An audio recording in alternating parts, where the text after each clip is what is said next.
Equality before law and equal protection of law എന്ന് പറയുന്ന ഭരണഘടന അടിസ്ഥാന പ്രമാണത്തിനും 15 സബ് ക്ലോസ് 4 എന്ന് പറയുന്ന അടിസ്ഥാന പ്രമാണത്തിനും 16 സബ് ക്ലോസ് 4 എന്ന് പറയുന്ന അടിസ്ഥാന പ്രമാണത്തിനും എതിരാണ് എന്നും 341 എന്ന് പറയുന്ന ഇന്ത്യൻ ഭരണഘടനയുടെ പ്രസിഡൻഷ്യൽ ഓർഡർ പ്രകാരം പട്ടികജാതിക്കാരെ നിർണയിക്കപ്പെട്ടതിനെ തരംതിരിക്കാൻ പാടില്ല എന്നും അങ്ങനെ തരംതിരിക്കാൻ ആർക്കധികാരമില്ല, നിയമസഭയ്ക്ക് അധികാരവുമില്ല എന്നതാണ് ഒരു വാദഗതി. മാത്രമല്ല അങ്ങനെ തരംതിരിക്കണമെങ്കിൽ പാർലമെൻറ്റിന് മാത്രമേ അധികാരമുള്ളൂ എന്നാണ് മറ്റൊരു വാദഗതി. ഓക്കെ, ഇങ്ങനെയൊക്കെയാണ് കേസിൻ്റെ ഹിസ്റ്ററി. നമ്മൾ കഴിഞ്ഞ തവണ ബാക്കി കാര്യങ്ങൾ ചർച്ച ചെയ്തു. ഇപ്പം നമ്മൾ 37ാമത്തെ പേജാണ് ചർച്ച ചെയ്യുന്നത്. മൊത്തം 78 പേജുകളാണ് ജഡ്ജിമെൻറ്റിനുള്ളത്. ജഡ്ജിമെൻറ്റ് അക്ഷയ സെൻറ്ററിൽ പോയാൽ നിങ്ങൾക്ക് പ്രിൻ്റ് എടുക്കാവുന്നതാണ്. കേസ് നമ്പർ നമ്മൾ ഇന്നലെ പറഞ്ഞു തന്നു. ഇത് WPC അല്ല, സിവിൽ അപ്പീലാണ്. റിട്ട് പെറ്റീഷൻ സിവിൽ അല്ല, ഇത് സിവിൽ അപ്പീലാണ്. 23/17/2011 എന്നാണ് ഈ കേസിൻ്റെ സിവിൽ അപ്പീലിൻ്റെ നമ്പർ. അക്ഷയ കേന്ദ്രത്തിൽ പോയാൽ സുപ്രീം കോടതിയുടെ സൈറ്റിൽ കയറി അവരെടുത്തു തരും. ഇത് സ്പൈറൽ ബൈൻഡ് ചെയ്ത് നിങ്ങൾ സൂക്ഷിക്കുകയാണ് എങ്കിൽ ഇംഗ്ലീഷ് അറിയാം, അല്ലെങ്കിൽ ഒരു ഡിക്ഷണറിയും എടുത്തുകൊണ്ട് അടുത്ത് കൂടിയാൽ നിങ്ങൾക്ക് വായിച്ച് സ്വന്തമായി മനസ്സിലാക്കാവുന്നതാണ്. പിന്നെ ഡിക്ഷണറി മാത്രം പോരാ, മലയാളത്തിൽ എഴുതിയ ഒരു ഭരണഘടനയുടെ കോപ്പിയും കൂടി വേണം, എങ്കിൽ മാത്രമേ ഇത് മനസ്സിലാവൂ. അടുത്തത് നോക്കൂ. Whether clause 4 of article 16, article 16(4) is an exception to the clause 1. Article 16(1) exception ആണോ, ഒഴിവാക്കപ്പെട്ടതാണോ ആർട്ടിക്കിൾ 16 ക്ലോസ് 4 എന്നതാണ് ഈ കേസിൻ്റെ പ്രധാനപ്പെട്ട രണ്ടാമത്തെ ക്വസ്റ്റ്യൻ. അപ്പോൾ 16 സബ് ക്ലോസ് 1 അറിയാതെ നമുക്കതിനകത്തൊന്നും ചെയ്യാൻ പറ്റുക. അതുകൊണ്ട് 16 സബ് ക്ലോസ് 1 നോക്കുക. കഴിഞ്ഞ തവണ നമ്മൾ വായിച്ച് കേൾപ്പിച്ചതാണ്.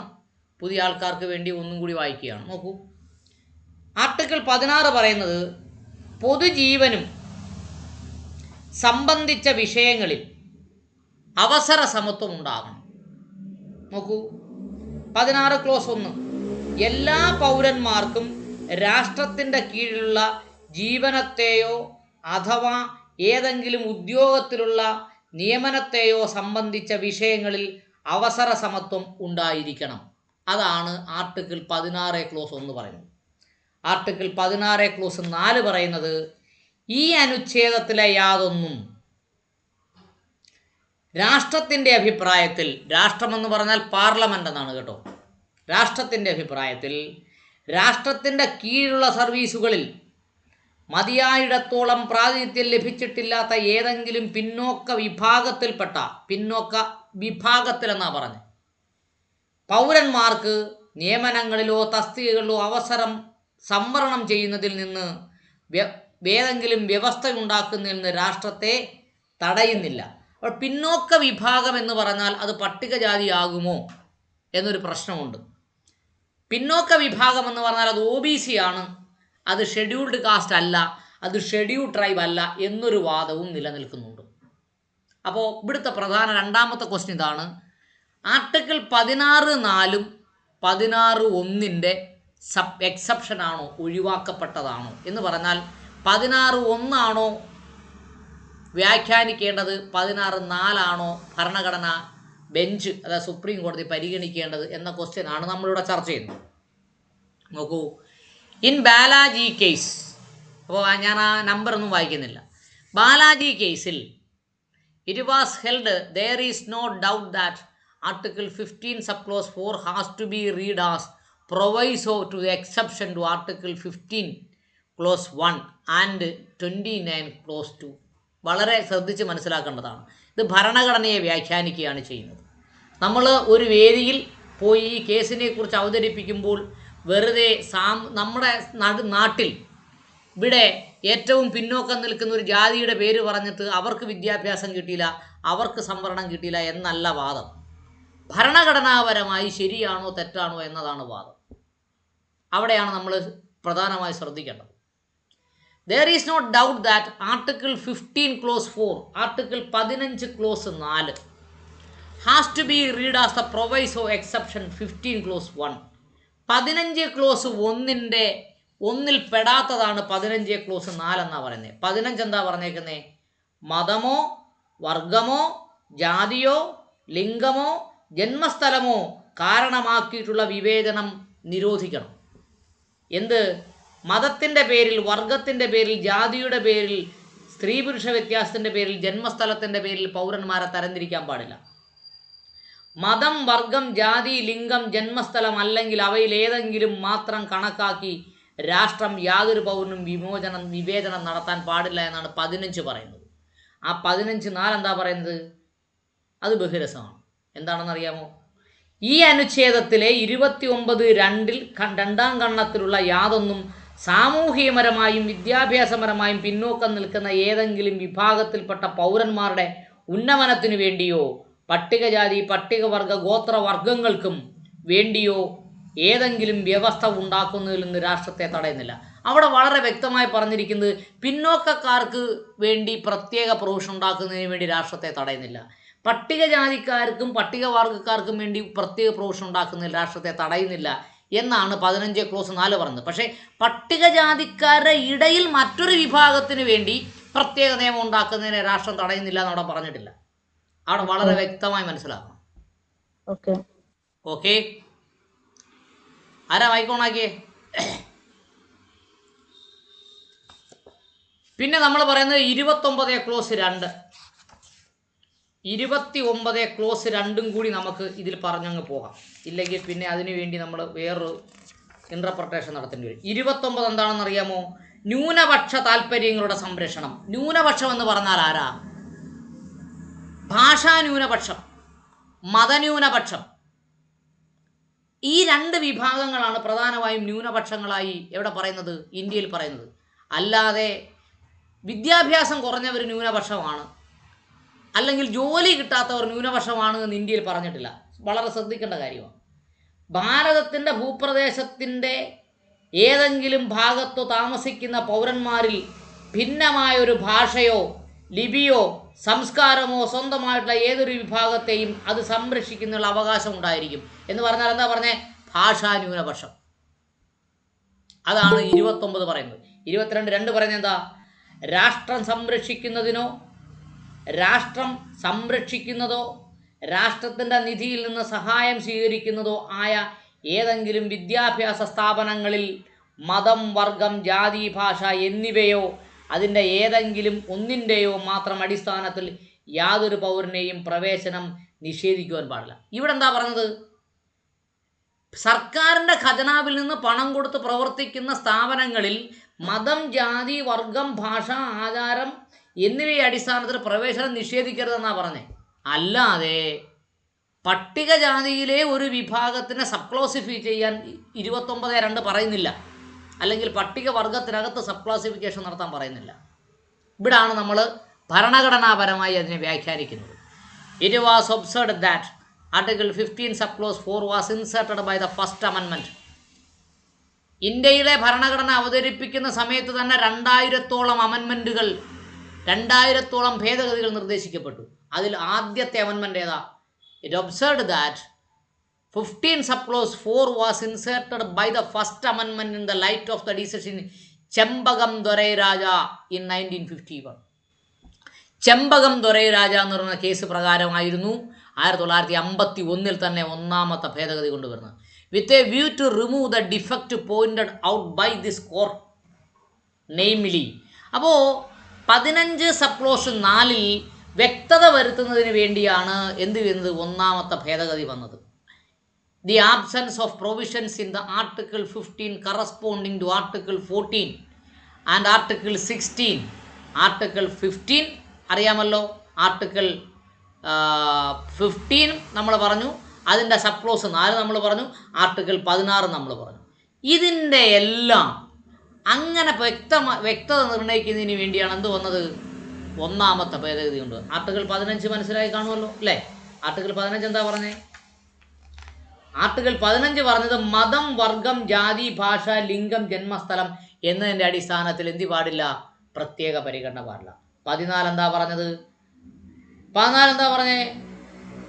സാമൂഹ്യമായും വിദ്യാഭ്യാസപരമായും പിന്നോക്കം നിൽക്കുന്ന ഏതെങ്കിലും വിഭാഗത്തിലുള്ള പൗരന്മാരുടെ ഉന്നമനത്തിന് വേണ്ടിയോ പട്ടികജാതി പട്ടികവർഗ ഗോത്ര വിഭാഗങ്ങൾക്ക് വേണ്ടിയോ പ്രത്യേക വ്യവസ്ഥ ഉണ്ടാക്കുന്ന രാഷ്ട്രത്തെ തടയുന്നില്ലെന്നാണ് പറഞ്ഞത്. അല്ലാതെ പട്ടികജാതിക്കാരിലെ പ്രത്യേകമായ ഒരു വിഭാഗം, പട്ടികജാതിക്കാരിൽ പ്രത്യേക ഒരു വിഭാഗത്തിന് പ്രത്യേക വ്യവസ്ഥ ഉണ്ടാക്കണം എന്നവിടെ പറയുന്നില്ല. അവിടാണ് നമ്മൾ മനസ്സിലാക്കുന്നത്. It was held by another constitution bench by majority of Devadasan എന്ന് പറയുന്ന ജഡ്ജിമെൻറ്റിലും അങ്ങനെ പറഞ്ഞിട്ടുണ്ട്. എന്താ പറഞ്ഞേ? Further this court has already held that clause 4 of article 16 is by way of proviso or an exception clause 1. ആർട്ടിക്കിൾ 16 ക്ലോസ് 4 അതിൻ്റെ എക്സെപ്ഷൻ 16 ക്ലോസ് 1 എക്സെപ്ഷനാണ് 16 ക്ലോസ് 4. അതിൽ സുബ്ബറാവോ എന്ന് പറഞ്ഞ ജഡ്ജി പറഞ്ഞത് എന്താണ്? However opined in his dissenting opinion എന്ന് പറഞ്ഞാൽ majority ജഡ്ജിമെൻറ്റിന് എതിരെ ഉള്ള ജഡ്ജിമെൻറ്റ്, അതാണ് ഡിസെൻഡിങ് ഒപ്പീനിയൻ. ഭൂരിപക്ഷം പറഞ്ഞ വേറൊരു വിധിയും സുബ്ബറാവു പറഞ്ഞ വേറൊരു വിധിയുമാണ്. ആ ഡിസെൻഡിങ് ഒപ്പീനിയൻ എന്ത് പറയുന്നു? That article 16 sub clause 4 is not an exception article 16 sub clause 1 but that it only to an emphasis based to stating the principle inherent in the main provision itself. അവിടെ എന്താ പറഞ്ഞേ? 16 clause 1 exception അല്ല 16 clause 4. 16 clause 1 ഒന്നും കൂടി emphasise ചെയ്തുകൊണ്ട് എന്ന് പറഞ്ഞാൽ ഇൻഹറൻ്റായി അതിന് പ്രത്യേകമായി കൊടുത്ത അധികാരമാണ് 16 ക്ലോസ് 4. 16 ക്ലോസ് 4 നമ്മൾ പറഞ്ഞു. എന്താ പറഞ്ഞേ? 16 ക്ലോസ് 1 എന്താ പറഞ്ഞേ? പൊതുജീവിതം സംബന്ധിച്ച വിഷയങ്ങൾ അവസര സമത്വം ഉണ്ടാകണം എന്നാണ് 16 ക്ലോസ് 1 പറഞ്ഞത്. 16 ക്ലോസ് 4 എന്താ പറഞ്ഞേ? രാഷ്ട്രത്തിൻ്റെ കീഴിലുള്ള സർവീസുകളിൽ മതിയായിടത്തോളം പ്രാതിനിധ്യം ലഭിച്ചിട്ടില്ലാത്ത ഏതെങ്കിലും പിന്നോക്ക വിഭാഗത്തിൽപ്പെട്ട പൗരന്മാർക്ക് നിയമനങ്ങളിലോ തസ്തികകളിലോ സംവരണം ചെയ്യുന്നതിന് ഏതെങ്കിലും വ്യവസ്ഥ ഉണ്ടാക്കുന്നതിൽ നിന്ന് രാഷ്ട്രത്തെ തടയുന്നില്ല എന്ന് പറയുന്ന 16 clause 4 is not an exception അല്ല, but that it is only an emphatic way to stating principle inherent the main provision. Main പ്രൊവിഷനിൽ 16 ക്ലോസ് 1 പറഞ്ഞിരിക്കുന്നതിനെ പ്രത്യേകമായി എടുത്തു പറയുന്നതിനാണ് 16 ക്ലോസ് 4 ഉള്ളത് എന്നാണ് അവിടെ പറഞ്ഞിട്ടുള്ളത്. ആര് പറഞ്ഞത്? സുബ്ബറാവു പറഞ്ഞു. അടുത്തെന്താ പറയുന്നത്? ബി ദാറ്റ് അതുകൊണ്ട് as it may since the decisions in the Devadasan case it is assumed by this court that Article 16 clause 4 is an exception to Article 16 clause 1. Article 16 clause 1 പരിഗണിക്കാതെ വേറിട്ട് നിൽക്കുന്നതാണ് ആർട്ടിക്കിൾ 16 ക്ലോസ് 4 എന്ന് ഏത് കേസിൽ പറഞ്ഞിട്ടുണ്ട്? ദേവദാസൻ കേസിൽ പറഞ്ഞിട്ടുണ്ട്. Okay, this view how over received a severe set back from the majority this in the state of Kerala versus M.N. Thomas. State of Kerala, നമ്മുടെ കേരളത്തിൽ നിന്ന് M.N. തോമസിനെതിരെ ഒരു കേസ് പോയിരുന്നു. ആ മജോറിറ്റി ഡിസിഷൻ എതിരാണ് ഏതിൻ്റെ ഡിസിഷൻ? ദേവദാസൻ കേസിൻ്റെ ഡിസിഷൻ. അവിടെ എന്താ പറഞ്ഞേക്കുന്നത്? ഹൗ ഓവർ എന്നിരുന്നാലും received a severe setback എന്ന് പറഞ്ഞാൽ പിന്നോട്ടടിക്കൽ from the majority decision of state of Kerala versus N.M. Thomas versus state of Kerala എന്ന് പറയുന്ന കേസിൻ്റെ പിന്നോട്ടടിക്കലാണ് ഏത് ഡിസിഷൻ? തൊട്ടു മുകളിൽ പറഞ്ഞിരിക്കുന്ന ദേവദാസൻ്റെ decision. Though the majority in Khanna and A.C. Gupta judges, Khanna എന്ന് പറയുന്ന ജഡ്ജിയുടെയും A.C. ഗുപ്ത ജഡ്ജിയുടെയും ഒരു majority struck to view the article 16 clause 4 is an exception. 16 clause 4 എന്ന് പറയുന്നത് ഒരു എക്സെപ്ഷനാണ്, മാറ്റി നിർത്തിയതാണ് എന്ന് പറഞ്ഞ ഖന്ന എന്ന് പറഞ്ഞ ജഡ്ജിമെൻറ്റിൻ്റെയും ഗുപ്ത എന്ന് പറഞ്ഞ ജഡ്ജിയുടെയും ആ തീരുമാനത്തിന് എന്ത് ചെയ്തു? ഇല്ലാതാക്കി. സ്ട്രക്ക് ഡൗൺ ചെയ്തു, ഇല്ലാതാക്കി കളഞ്ഞു. ഏത് കേസിൽ? Chief justice Mathew Krishna Iyer and Fazal Ali എന്ന് പറയുന്ന റേ എന്ന് പറഞ്ഞ ജഡ്ജി, അദ്ദേഹം CJ മാത്യു എന്ന് പറയുന്ന ജഡ്ജി, പിന്നെ കൃഷ്ണായ അയ്യർ എന്ന് പറയുന്ന ജഡ്ജി, ഫസൽ അലി എന്ന് പറയുന്ന ജഡ്ജി, ഇവരുടെ മെജോറിറ്റി ജഡ്ജിമെൻറ്റിനെ ഇല്ലാതാക്കി കളഞ്ഞു. It is held that 16 sub clause 4 is not an exception to the article 16 sub clause 1 but that it was merely an emphatic way to stating principle implicit in article 16 clause 4. അവിടെ എന്താ പറഞ്ഞത്? Article 16 clause 1 നിലനിർത്തുന്നതിനും പ്രത്യേകം പറയുന്നതിനും വേണ്ടിയാണ് 16 clause 4 എന്ന് മുകളിൽ പറഞ്ഞത്. ഈ മെജോറിറ്റി ജഡ്ജിമെൻറ്റിനെ ഇല്ലാതാക്കി എന്നാണ് പറഞ്ഞത്. അടുത്ത് എന്താ പറഞ്ഞേ? Beg judges took slightly different view. Beg എന്ന് പറയുന്നൊരു ജഡ്ജി മറ്റൊരു രീതിയാണ് പറഞ്ഞത്. എന്താ പറഞ്ഞേക്കുന്നത്? The said 4 learned judges.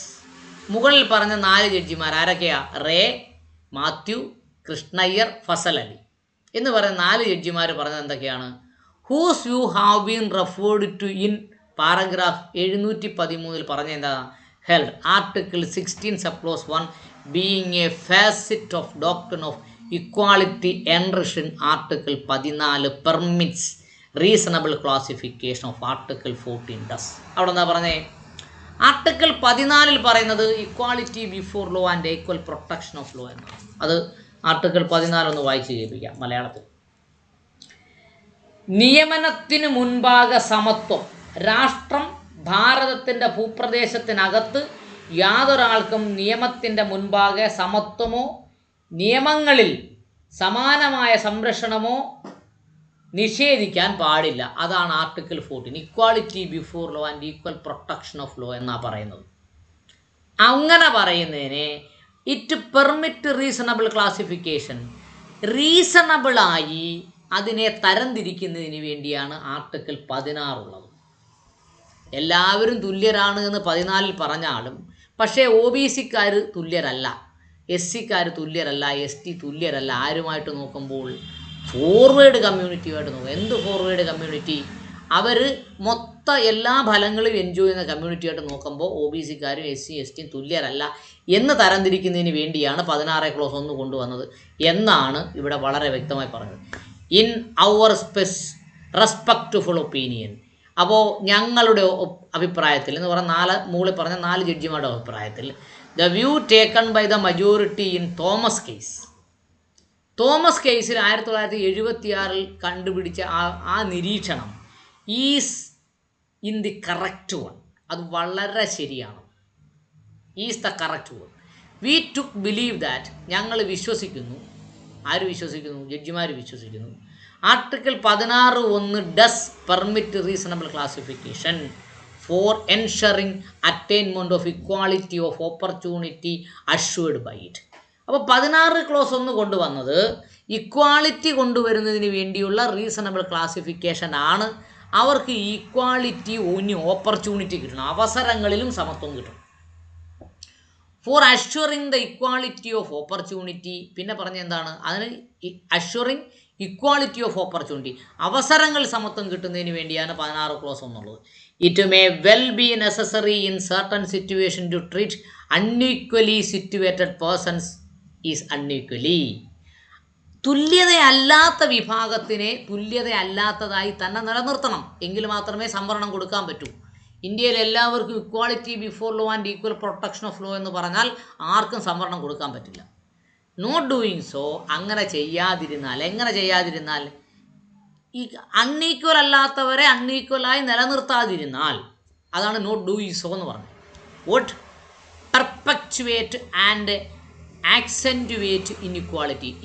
Inequality ഈ രാജ്യത്ത് കൂടി വരത്തേ ഉള്ളൂ. എന്ന് പറഞ്ഞാൽ സംവരണത്തിന് വേണ്ടി തരംതിരിക്കാൻ പറ്റിയില്ലെങ്കിൽ ഇൻഇക്വാളിറ്റി കൂടി വരത്തേ ഉള്ളൂ എന്ന് പറഞ്ഞു. ആർട്ടിക്കിൾ 16 പിന്നെന്താ അവിടെ പറഞ്ഞേ? Article 16 clause 4 is an instance of such classification. അപ്പോൾ ആർട്ടിക്കിൾ 16(4) പറയുന്നത് എന്താണ്? ആർട്ടിക്കിൾ 16(4) പറയുന്നത് എന്താ? രാഷ്ട്രത്തിൻ്റെ സർവീസുകളിൽ മതിയായിടത്തോളം പ്രാതിനിധ്യം ലഭിച്ചിട്ടില്ലാത്ത ഏതെങ്കിലും പിന്നോക്ക വിഭാഗത്തിൽപ്പെട്ട പൗരന്മാർക്ക് നിയമനങ്ങളിലോ തസ്തികകളിലോ സംവരണം ചെയ്യുന്നതിന് രാഷ്ട്രത്തിനും ഏതെങ്കിലും വ്യവസ്ഥ ഉണ്ടാക്കുന്നതിന് രാഷ്ട്രത്തെ തടയുന്നില്ല എന്നാണ് 16 പറയുന്നത്. ആ 16 പറയുന്നത് എന്താ?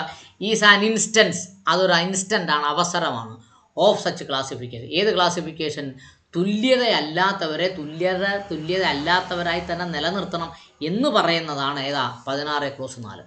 Puttu in to the place the matter beyond controversy. അത് തർക്കരഹിതമായി വേണം നടപ്പാക്കാൻ. എങ്ങനെയാ? 16 ക്ലോസ് 1 പ്രകാരം മതിയായ പ്രാതിനിധ്യം കിട്ടിയിട്ടില്ലാത്ത പിന്നോക്ക വിഭാഗത്തിൽപ്പെട്ട പൗരന്മാർക്ക്, പിന്നോക്ക വിഭാഗം എന്ന് പറഞ്ഞാൽ SC ST പൗരന്മാരെന്ന് അവിടെ പറഞ്ഞിട്ടില്ല കേട്ടോ, പിന്നോക്ക വിഭാഗത്തിൽപ്പെട്ട പൗരന്മാർക്ക് നിയമനങ്ങളിലോ തസ്തികകളിലോ സംവരണം ചെയ്യുന്നത് രാഷ്ട്രത്തെ തടയുന്നില്ല എന്ന് പറയുന്നത് ശരിയാണ് എന്നാണ് അവിടെ പറഞ്ഞത്. ഓക്കെ, ഇത് backward class of citizens are classified as separate category deserving a special treatment in the nature of reservation of appointment in the post in the service of the state. അവിടെ എന്താ പറയുന്നത്? Backward class of citizen. Backward ക്ലാസ്സിൽ പെടുന്ന പൗരന്മാർക്ക് are classified as a separate category, അവർ പ്രത്യേക കാറ്റഗറിയിൽ പെടുത്തിയിട്ടുണ്ട്. എന്തിനു വേണ്ടി? ഡിസർവിങ് എ സ്പെഷ്യൽ ട്രീറ്റ്മെൻറ്റ്, അവർക്കൊരു പ്രത്യേകമായ പരിഗണന ആവശ്യമുണ്ട്. എന്തിന്? In the nature of reservation, എന്തിൻ്റെ രീതിയിൽ? സംവരണത്തിൻ്റെ രീതിയിൽ ഒരു പ്രത്യേക പരിഗണന ആവശ്യമുണ്ട്. എന്തിനാ? ഓഫ് അപ്പോയിൻമെൻറ്റ്, അപ്പോയിൻമെൻറ്റിൽ അവർക്ക് പ്രത്യേക പരിഗണന ആവശ്യമുണ്ട്. Post in the service of the state, സർക്കാർ സർവീസുകളിലും അവർക്ക് പ്രത്യേക പരിഗണന ആവശ്യമുണ്ട്. അക്കോർഡിംഗ്ലി അതുകൊണ്ട് we hold that clause 4 of article 16 is not an exception. അതായത് ആർട്ടിക്കിൾ 16(4) എന്ന് പറയുന്നത് എക്സെപ്ഷൻ അല്ല, ഒഴിവാക്കിയതല്ല.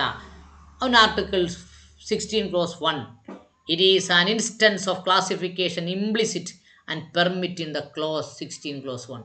ആർട്ടിക്കിൾ 16(1) എന്ന് പറയുന്ന ആർട്ടിക്കിൾ 16(4) എന്ന് പറയുന്ന സബ് ക്ലാസിഫിക്കേഷൻ നടത്തുന്നതിന് വേണ്ടി അനുവദിക്കുന്നു എന്നാണ് പറഞ്ഞത്. ഇനി നോക്കൂ, the speech of Dr. Ambedkar during the debate on the draft constitution 10 sub-clause 4. ഇപ്പോൾ ഡ്രാഫ്റ്റ് കോൺസ്റ്റിറ്റ്യൂഷൻ ഉണ്ടാക്കിയപ്പോൾ ബഹുമാനപ്പെട്ട നമ്മുടെ ഡോക്ടർ അംബേദ്കറുടെ പ്രസംഗത്തിൽ ഇങ്ങനെ പറയുന്നു. എങ്ങനെ പറയുന്നു? The corresponding to article 16 sub-clause 4 in the constituent assembly. ഇനി ഡോക്ടർ അംബേദ്കർ പറഞ്ഞ ഭാഗമാണ് പറയുന്നത്. റെഫേർഡ് ടു പാര 693. അത് ഡ്രാഫ്റ്റ്. നമ്മൾ മനസ്സിലാക്കേണ്ട ഒരു കാര്യമുണ്ട്. ബഹുമാനപ്പെട്ട ഡോക്ടർ അംബേദ്കറുടെ പാർലമെൻറ്റിലെ പ്രസംഗം നമ്മളാരും വായിച്ചിട്ടില്ല. പക്ഷേ ഇവിടെ ഇരിക്കുന്ന ജഡ്ജിമാരത് വായിച്ചിട്ടാണ് വിശദീകരിക്കുന്നത്. ഏതാ ആ പാരഗ്രാഫ് 693 പറയുന്നു, shows that a substantial number of members of constituent assembly insisted upon the provisions being made for entry of certain communities which have so far been outside the administration. വളരെ വ്യക്തമായി മഹാനായ ഡോക്ടർ അംബേദ്കറോട് പറഞ്ഞത് supreme കോടതിയിലെ judge draft ചെയ്ത് വെച്ചിരിക്കുന്നു. എങ്ങനെ പറഞ്ഞിരിക്കുന്നു? അഡ്മിനിസ്ട്രേറ്ററിൻ്റെ ഔട്ട്സൈഡിൽ, ഭരണത്തിൻ്റെ പുറത്ത് നിൽക്കുന്ന ഒരു വിഭാഗം ജനങ്ങളെ എങ്ങനെ പറഞ്ഞേക്കുന്നത്? Shows that a substantial number of members of constitutional assembly insisted upon a provision. Constitution അസംബ്ലിയിലെ ഒരു നല്ല വിഭാഗം ജനങ്ങൾ എന്ത് പറഞ്ഞു? ഇൻസിസ്റ്റ് ചെയ്തു, അങ്ങനെ നിർദ്ദേശിച്ചു. A provision made for entry of certain community, ചില കമ്മ്യൂണിറ്റികളെ അതിൽ അനുവദിക്കണമെന്ന് പറഞ്ഞു. എന്തിനാ? Which have so far been outside administration, ഭരണത്തിന് പുറത്ത് നിൽക്കുന്ന ഒരു കമ്മ്യൂണിറ്റിയെ എന്തിനു വേണ്ടി? ഇതിലേക്ക് ഭരണത്തിനകത്തേക്ക് കൊണ്ടുവരുന്നതിന് വേണ്ടി ശക്തമായ വാദം എവിടെ നടന്നു? കോൺസ്റ്റിറ്റ്യൂഷണൽ ഡിബേറ്റിൽ നടന്നു, ഭരണഘടനാ നിർമ്മാണ സമിതിയിൽ നടന്നു. And that draft clause 3 was put in the recognition and acceptance of the said recommendation. അതിലെ ഡ്രാഫ്റ്റിലെ 3ാമത്തെ ഭാഗം ആ നിർദ്ദേശത്തെ അംഗീകരിച്ചു എന്നാണ് പറഞ്ഞത്. And that draft clause 3 was put in the recognition and acceptance in the said demand. ആ ഡിമാൻഡിനെ അംഗീകരിച്ചു. ഇനി 39ാമത്തെ page. It is a provision which must be read along with and in the harmony with clause 1. ആ provision ഉണ്ടാക്കിയത് 16 clause 1 harmonise ആണ്, ഒരുമിച്ച് പോകുന്നതാണ്. ഇൻഡീഡ് ഈവൻ വിത്തൗട്ട് ക്ലോസ് 4, എന്നിരുന്നാലും indeed even without sub clause 4 it would have been permissible for the state to have ruled such classification and make a provision for reservation and appointment of post in their favor. അവിടെ പറഞ്ഞ എന്താണ്? അതുകൊണ്ട് the state to have evolved such classification, സംസ്ഥാനത്തിന് അങ്ങോട്ട് classification നടത്താം. ഇവിടെ പറയുന്നത് സംസ്ഥാനത്തിന് ക്ലാസിഫിക്കേഷൻ നടത്താമെന്നാണ്. മുകളിലെല്ലാം നമ്മൾ പറഞ്ഞത് സംസ്ഥാനത്തിന് ക്ലാസിഫിക്കേഷൻ നടത്താൻ പറ്റില്ലെന്നാണ്. And made a provision for reservation of appointment post in their favour എന്ന് പറഞ്ഞാൽ എന്താണ്? അഡ്മിനിസ്ട്രേഷനിൽ ഒരു വിഭാഗം ജനങ്ങൾക്ക് പ്രാതിനിധ്യം കിട്ടിയില്ലെങ്കിൽ പ്രാതിനിധ്യം കിട്ടുന്നതിന് വേണ്ടി സംസ്ഥാന ഗവൺമെൻറ്റിന് എന്ത് ചെയ്യാം? ഒരു ക്ലാസിഫിക്കേഷൻ നടത്താമെന്ന് ഇവിടെ വെട്ടി തുറന്ന് പറയുകയാണ് ബഹുമാനപ്പെട്ട സുപ്രീം കോടതി. The clause 4 merely puts to their matter beyond any doubt in the specific term. ഇത് ജഡ്ജ്മെൻ്റ് അല്ല കേട്ടോ, ഇത് ചർച്ചയാണ്. അതുകൊണ്ട് അങ്ങനെ പറയുന്നത്, അങ്ങനെ ചെയ്യുമ്പോൾ the clause 4 merely put the matter beyond any doubt in the specific term. അതായത് ആ സ്പെസിഫിക് ടേമിന് ഇത് പ്രത്യേകമായി ക്ലാസിഫിക്കേഷൻ നടത്താമെന്ന് പറയുന്നതിന് ബിയോണ്ട് ദ ഡൗട്ട്, സംശയാതീതമായി പറയുന്നു 16(4). അതുകൊണ്ട് 16(4) ഭാഗത്തിന് സംശയം വേണ്ട, സംസ്ഥാന ഗവൺമെൻറ് ക്ലാസിഫിക്കേഷൻ നടത്താമെന്ന് വളരെ വ്യക്തമായി ബഹുമാനപ്പെട്ട സുപ്രീം കോടതി ചർച്ചയിലൂടെ പറഞ്ഞു. അടുത്ത എന്താ? Regarding the view expressed in Balaji case. Balaji കേസിൽ പറഞ്ഞതുപോലെ it must be remembered that at that time it was not yet recognized by the court in Article 16 subclause 1 being a facet of Article 14 does implicit permit classification. അവിടെ എന്താ പറഞ്ഞത്? Article 14 equality before law and equal protection of ലോയുടെ അകത്ത് നിന്നുകൊണ്ട് 16 സബ്ക്ലോസ് 1 reasonable classification implicit ചെയ്തു എന്ന് എവിടെ പറഞ്ഞിട്ടില്ല? 1963 ജഡ്ജ്മെൻറ്റിൽ ബഹുമാനപ്പെട്ട കോടതികൾ കണ്ടെത്തിയിട്ടില്ല എന്നാണ് പറഞ്ഞത്. It must be remembered that time it was not yet recognise ചെയ്തിട്ടില്ല. എന്ത് റെക്കഗ്നൈസ് ചെയ്തിട്ടില്ല? By this court. ഏത് court? Supreme court. That Article 60 clause 1 is being facet of Article 16 subclause 4 does imply permission of classification. Article 14 പെർവ്യൂവിൽ നിന്നുകൊണ്ട് 16 clause 1 classification നടത്താൻ കഴിയുമെന്ന് 1963 ബഹുമാനപ്പെട്ട കോടതി അന്ന് പറഞ്ഞിട്ടില്ലായിരുന്നു എന്നും ഇവിടെ പറയുന്നു. Once this feature was recognized, the theory of clause 4 being an exception to clause 1 became untenable. നോക്കൂ, അപ്പോൾ 16 സബ്ക്ലോസ് 1 ഒരു റെക്കഗ്നേഷൻ അനുവാദത്തോടു കൂടിയാണ് 16 ക്ലോസ് 4 നിൽക്കുന്നത് എന്ന് പറഞ്ഞിരുന്നെങ്കിൽ ഇറ്റ് ബിക്കം അൺടേനബിൾ. എന്താ 1963 പറഞ്ഞിരുന്നെങ്കിൽ അതിനെ മറികടക്കാതെ തന്നെ ഇവിടെ കാര്യങ്ങൾ നടക്കുമായിരുന്നു എന്നും ബഹുമാനപ്പെട്ട കോടതി പറയും. It had to be accepted that, ഇപ്പോൾ അംഗീകരിക്കണം. എന്തംഗീകരിക്കണം? Clause 4 is an instance of classification inherent in clause 1. 16 clause 4 പറഞ്ഞ ക്ലാസിഫിക്കേഷൻ തരംതിരിക്കൽ 16 ക്ലോസ് 1 പ്രത്യേക അധികാരമാണ്. Inherent in the clause 1. Inherent എന്ന് പറഞ്ഞാൽ എന്താ? Special power, inherent power. ഹൈക്കോടതിക്കും സുപ്രീം കോടതിക്കും ഇൻഹറൻറ്റ് പവർ ഉണ്ടെന്ന് നമ്മൾ പറയുന്നത്. പിന്നെ പ്രധാനമന്ത്രിക്ക് ഇൻഹറൻറ്റ് പവർ ഉണ്ട്, പ്രസിഡൻറ്റിന് ഇൻഹറൻറ്റ് പവർ ഉണ്ട്, ആർക്ക് ഗവർണർക്ക് ഇൻഹറൻറ്റ് പവറുണ്ട്, മുഖ്യമന്ത്രിക്ക് ഇൻഹറൻറ്റ് പവറുണ്ട്. അവർക്കൊക്കെ മാത്രമേ ഇപ്പോൾ സ്പെഷ്യൽ അധികാരമുള്ളൂ. അതുപോലെ അതാണ് ഇത് classification is inherent. Special classification നടത്തുന്നതിന് വേണ്ടി 16 ക്ലോസ് 4 അധികാരമുണ്ട്. നൗ ഇപ്പോൾ just as article 16 sub clause 1 is a facet or an elaboration of principle underlining article 14. Article 14 പറഞ്ഞിരിക്കുന്ന equality before law and equal protection of law എന്ന് പറഞ്ഞിരിക്കുന്ന വിശദീകരണമാണ് 16 clause 1 പറഞ്ഞിരിക്കുന്നത് എന്ന് ബഹുമാനപ്പെട്ട കോടതി പറയുന്നു. പിന്നെന്ത് പറയുന്നു? Clause 2 of article 16 is also an elaboration.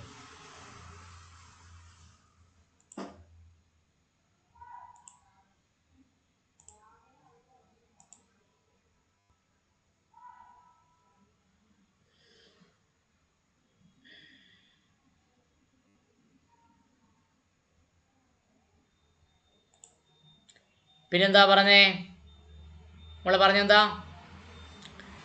Close 2 is an clause 4 is an exception to clause 1. ഈ ക്ലോസ് 1 നിലനിർത്തിക്കൊണ്ട് അതിൽ പെടാത്തൊരാണ് ക്ലോസ് 4 എങ്കിൽ then it is equally an exception to clause 2. Close 2 എന്താണ്?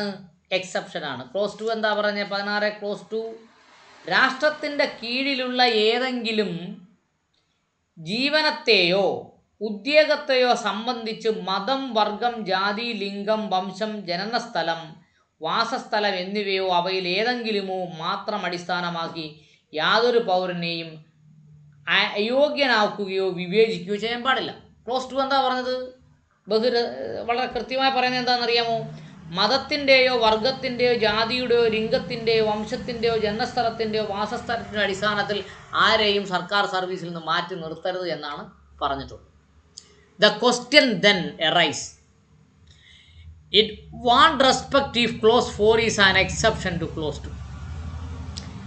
16 ക്ലോസ് 1ഉം 16 ക്ലോസ് 2ഉം എക്സെപ്ഷൻ ആണ് എങ്കിൽ 16 ക്ലോസ് 4 എങ്ങനെ എക്സെപ്ഷൻ ആവും എന്ന് അവിടെ ചോദ്യം. If the class does not mean caste. Class എന്ന് ആണ് ഇവിടെ പറഞ്ഞിരിക്കുന്നത് 16 ക്ലോസ് 2ൽ പറഞ്ഞിരിക്കുന്നത് കാസ്റ്റ് എന്നല്ല എന്ന്.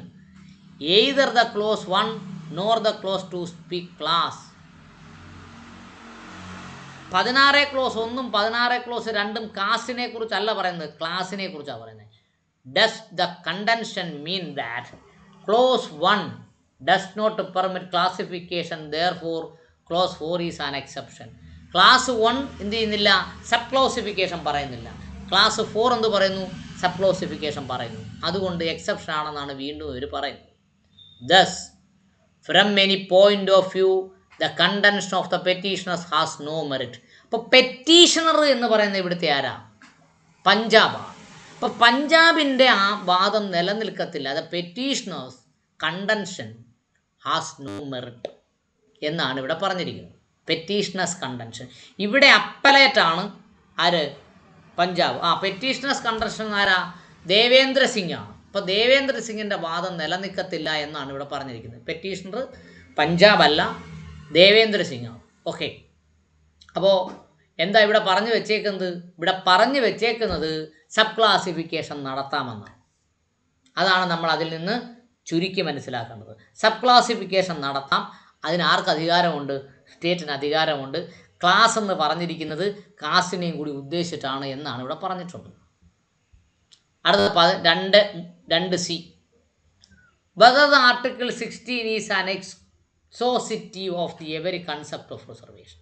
16 ക്ലോസ് 4നെ മാത്രം വെച്ചുകൊണ്ട് റിസർവേഷനെ വ്യാഖ്യാനിക്കാൻ പറ്റുമോ എന്നാണ് ചോദ്യം. The aspect next to the consideration whether the clause 4 exhaustive of the very concept of reservation. Reservation എന്ന് പറയുന്ന എല്ലാ കൺസെപ്റ്റിനെയും വ്യാഖ്യാനിക്കാൻ 16 ക്ലോസ് 4 മതിയോ? ഇൻ അതർ വേർഡ്സ്, മറ്റൊരു ഭാഷയിൽ പറഞ്ഞാൽ, the question is whether any reservation can be provided outside the clause 4. അടുത്ത ചോദ്യം എന്താണ്? ഈ 16 ക്ലോസ് 4ൻ്റെ പുറത്ത് റിസർവേഷൻ കൊടുക്കാൻ പറ്റുമോ എന്ന് പറഞ്ഞാൽ 16 ക്ലോസ് 4 പരിഗണിക്കാതെ റിസർവേഷൻ കൊടുക്കാൻ പറ്റുമോ? രണ്ടാമത് 16 ക്ലോസ് മാത്രം പരിഗണിച്ച് റിസർവേഷൻ കൊടുക്കാൻ പറ്റുമോ എന്നാണ് ചോദ്യം. ദാറ്റ് ഈസ് എന്തെന്നാൽ under sub clause 1 of article 16 there are 2 views in this aspect. ഇപ്പോൾ 16 ക്ലോസ് 4 എന്ന് പറയുന്നത് പൂർണ്ണമായും അതിൽ മാത്രം റിസർവേഷൻ കൊടുത്താൽ മതിയോ, അതിന് പുറത്ത് റിസർവേഷൻ കൊടുക്കണമോ എന്ന ചോദ്യത്തിന് 2 ആസ്പെക്റ്റുകളുണ്ട്, 2 വസ്തുതകൾ. On A Fuller consideration of the matter. ഈ റിസർവേഷൻ എന്ന് പറയുന്ന സാധനം മൊത്തമായി പരിഗണിച്ചാൽ, 16 ക്ലോസ് 4നെ മൊത്തമായി പരിഗണിച്ചാൽ, fuller consideration of the matter ഇതിനെ മൊത്തമായി പരിഗണിച്ചാൽ, we are of the opinion that, നമുക്കിങ്ങനൊരു അഭിപ്രായമുണ്ട്. എന്താണ്? Sub clause 4 is not and cannot be held to be exhaustive of concept of reservation എന്ന് പറഞ്ഞാൽ 16 ക്ലോസ് 4നെ മാത്രം വെച്ചുകൊണ്ട് റിസർവേഷൻ ചർച്ച ചെയ്യാൻ കഴിയില്ല എന്നാണ് അവിടെ പറഞ്ഞത്. അത് സെൻറ്റൻസ് മനസ്സിലാക്കി കാണുമല്ലോ. We are of the opinion that clause 4 is not and cannot be held to be exhaustive of the concept of reservation. Reservation എന്ന് പറയുന്ന വിഷയം ചർച്ച ചെയ്യുമ്പോൾ ആർട്ടിക്കിൾ 16 ക്ലോസിനെ മാത്രം വെച്ച് ചർച്ച ചെയ്തുകൊണ്ട് റിസർവേഷൻ ചർച്ച ചെയ്യാൻ പറ്റില്ല. It is exhaustive of reservation in favor of backward classes alone. വീണ്ടും പറയുന്നത് എന്താ? ബാക്ക്വേർഡ് ക്ലാസ്സസിനും വേണ്ടി മാത്രമേ 16 ചർച്ച ചെയ്തിട്ടുള്ളൂ എന്നാണ് ഒരു ചർച്ചയിൽ പറയുന്നത്. Merly because one from the classification stated as A specific close. Merly because അത് വളരെ കൃത്യമായി പറയുന്നത് അറിയാം. One from classification stated as A specific close. അവിടെ ഒരു ഭാഗത്ത് അതിനെ ഒരു സ്പെസിഫിക് ക്ലോസ് ആയിട്ടാണ് പറയുന്നത്. Close. It does not follow that the every concept of the power of classification implicit in clause 1. അവിടെ പറയുന്നത് 16 ക്ലോസ് 1-ൽ ഈ റിസർവേഷൻ്റെ ക്ലാസിഫിക്കേഷൻ എല്ലാം 16 ക്ലോസ് 1-ൽ പറഞ്ഞു തീർക്കാൻ കഴിയില്ല. എന്താ പറഞ്ഞേ? It does not follow that the very concept and power of classification implicit in clause 1. clause 1 എന്ന് പറഞ്ഞാൽ 16 clause 1 is exhausted hereby. അതിനെ മാത്രം എക്സോസ്റ്റ് ആണ്, അത് പൂർണ്ണമാണ് എന്ന് പറയാൻ പറ്റില്ല. അപ്പോൾ 16 ക്ലോസ് 2-ഉം 16 ക്ലാസ് 3-ഉം 16 ക്ലോസ് 4-ഉം ഒക്കെ പറഞ്ഞാൽ മാത്രമേ റിസർവേഷൻ പൂർണ്ണമാകൂ എന്ന് അവിടെ പറയുന്നത്. To say so would not be a correct in principle. അത് ശരിയായ പ്രിൻസിപ്പിളാണെന്ന് പറയാൻ പറ്റില്ല. എന്ത് പറയാൻ പറ്റില്ല? 16 ക്ലോസ് 1-നെ മാത്രം വെച്ചുകൊണ്ട് സംവരണത്തിനെ ചർച്ച ചെയ്യാൻ പറ്റുമെന്ന് പറയാൻ പറ്റില്ല. ബട്ട് എന്നാൽ അറ്റ് ദ സെയിം ടൈം ഈ പരിഗണന ഇരിക്കുമ്പോൾ തന്നെ വൺ തിങ് ഈസ് ക്ലിയർ. ഒരു വിഷയം വളരെ ക്ലിയറാണ്, വ്യക്തമാണ്. It is A very exceptional situation. ഇത് വളരെ എക്സെപ്ഷണൽ സിറ്റുവേഷനാണ്, വളരെ പരിചയമില്ലാത്തൊരു സിറ്റുവേഷനാണ് ഇപ്പോൾ കോടതിയുടെ മുമ്പിലുള്ളത്. ഏതാണ്? റിസർവേഷൻ പരിഗണിക്കുമ്പോൾ 14 പരിഗണിക്കണമോ, 15 പരിഗണിക്കണമോ, 16 പരിഗണിക്കണമോ, 16 1, 2, 3, 4, 5 ഒക്കെ പരിഗണിക്കണമോ എന്ന് പറയുന്നത് കോടതിക്ക് വളരെ എക്സെപ്ഷണൽ സിറ്റുവേഷനാണ്, സാധാരണയുള്ള സിറ്റുവേഷൻ അല്ല. And not for all sundry reasons. അത് ചില റീസണുകൾ കൊണ്ട് അതിനെ ഒഴിവാക്കാനും പറ്റത്തില്ല. That any further reservation. കാര്യം എന്താ? ദാറ്റ് എനി ഫർദർ റിസർവേഷൻ, വീണ്ടും റിസർവേഷൻ്റെ ചർച്ചകൾ വരും. To whatever kind should be provided under clause 1. ഏത് രീതിയിലുള്ള റിസർവേഷനാണ് 16 ക്ലോസ് 4 കൊടുത്തിരിക്കുന്നത് എന്നതിനെക്കുറിച്ച് ഇനിയും ചർച്ച ഉണ്ടാകുമെന്നാണ് ബഹുമാനപ്പെട്ട ഹൈക്കോടതി പറഞ്ഞിട്ടുള്ളത്. ഇൻ സച്ച് കേസസ്, ആ കാരണത്തിൽ അങ്ങനെയുള്ള വിഷയങ്ങളിൽ അല്ലെങ്കിൽ ഇങ്ങനെയുള്ള വിഷയം വന്നാൽ the state has to satisfy. State എന്ന് പറഞ്ഞാൽ സംസ്ഥാനം ഹാസ് ടു സാറ്റിസ്ഫൈ ചെയ്യണം, സംതൃപ്തരാവണം. ഇഫ് കോൾഡ് അപ്പോൺ എന്ന് കാണാമെങ്കിൽ ഇതിനെക്കുറിച്ചൊരു വിഷയം വന്നാൽ സ്റ്റേറ്റ് സാറ്റിസ്ഫൈഡ് ആവണം. എന്തിനാ? That making such A provision was necessary in public interest. അതിനുവേണ്ടി പൊതു താല്പര്യത്തിനു വേണ്ടി വളരെ അത്യാവശ്യമായ ഒരു പ്രൊവിഷൻ എഴുതി ചേർക്കണം. എവിടെ? ഭരണഘടനയിൽ. To address a specific situation. അങ്ങനെ ഒരു പ്രത്യേക സിറ്റുവേഷൻ വന്നാൽ അതിനെ ഹാൻഡിൽ ചെയ്യുന്നതിന് വേണ്ടി വളരെ ക്ലിയറായി 16 ക്ലോസ് 1, 16 ക്ലോസ് 2, 16 ക്ലോസ് 3, 16 ക്ലോസ് 4 എന്നതിനെ കൃത്യമായി വിലയിരുത്തുന്നതിന് വേണ്ടി ഒരു സ്പെസിഫിക് പ്രൊവിഷനും കൂടി ആവശ്യമുണ്ട് എന്ന് ബഹുമാനപ്പെട്ട സുപ്രീം കോടതി പറയുന്നു. The very presence of clause 16 subclause 4 should act a damper upon the propensity to create further classes deserving special treatment. അപ്പോൾ പറയുന്നത് എന്താണ്? സംവരണത്തിനകത്ത് തന്നെ സ്പെഷ്യൽ ട്രീറ്റ്മെൻറ്റ് ചില കാറ്റഗറിക്ക് കൊടുക്കുന്നതിന് വേണ്ടി ആണ് 16 ക്ലോസ് 4 എഴുതി ചേർത്തിട്ടുള്ളത്. നോക്കൂ, in very presence of clause 16 subclause 4 should act a damper upon the propensity എന്ന് പറഞ്ഞാൽ നടത്തിപ്പ് അവകാശം, to create further classes deserving special treatment. Special treatment ആവശ്യമുള്ളവർക്ക് വേണ്ടി പരിഗണിക്കുന്നതിന് വേണ്ടിയാണ് 16 ക്ലോസ് 4 ചേർത്തിട്ടുള്ളത്. The reason for saying so is very simple. അതിൻ്റെ reason വളരെ സിമ്പിളാണ്. If reservations are made both under clause 4 as well as under clause 1, 16(1) പ്രകാരമാണോ reservation കൊടുക്കുന്നത്, 16(4) പ്രകാരമാണോ റിസർവേഷൻ കൊടുക്കുന്നത്, the vacancies arrival for free competition as well as reserved categories would be corresponding whittled down and that is not a reasonable thing to do. ഇപ്പോൾ അവിടെ വളരെ വ്യക്തമായി ബഹുമാനപ്പെട്ട supreme കോടതി പറയുന്നുണ്ട്, റിസർവേഷൻ 16 പ്രകാരം കൊടുത്താലും റിസർവേഷൻ 16 പ്രകാരം കൊടുത്താലും the vacancies available for free competition, free കോമ്പറ്റീഷന് വേണ്ടിയുള്ള വേക്കൻസികൾ നിലവിൽ നിൽക്കുന്നുണ്ട്. As well as reserved category would be corresponding with a down and that is not reasonable thing to do. അത് ഞങ്ങൾ റിസർവേഷൻ മാത്രമേ ജോലി വാങ്ങൂ എന്ന് പറയുന്നത് അത് നോട്ട് എ റീസണബിൾ തിങ്, അത് ശരിയല്ല എന്നാണ് പറയുന്നത്. എന്ന് പറഞ്ഞാൽ ഓപ്പൺ കോമ്പറ്റീഷന് വേണ്ടി എന്ത് ചെയ്യണം, 16 പെടുന്നവരും 16 പെടുന്നവരും ഓപ്പൺ കോമ്പറ്റീഷന് വേണ്ടിയും തയ്യാറാകണമെന്ന് അവിടെ പറയാതെ പറഞ്ഞു വെച്ചിരിക്കുകയാണ്. ഓക്കെ, അടുത്തത് whether the clause 1 of the article 16 does not permit any reservation. 16 sub clause 1 എന്ന് പറയുന്നത് റിസർവേഷൻ അനുവദിക്കുന്നുണ്ടോ എന്ന ചോദ്യമാണ് കോടതി അടുത്ത ചർച്ചയ്ക്ക് എടുത്തിട്ടുള്ളത്.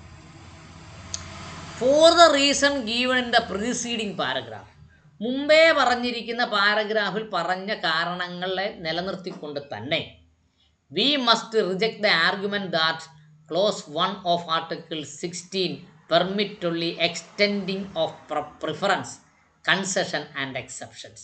ആർട്ടിക്കിൾ 16 ബാക്കിയുള്ളതിനെ പെർമിറ്റ്സ് ഒൺലി എന്ത് ചെയ്യുന്നത്, അതിനെ അനുവദിക്കുന്നു. അനുവദിക്കുന്നു? Extending preference.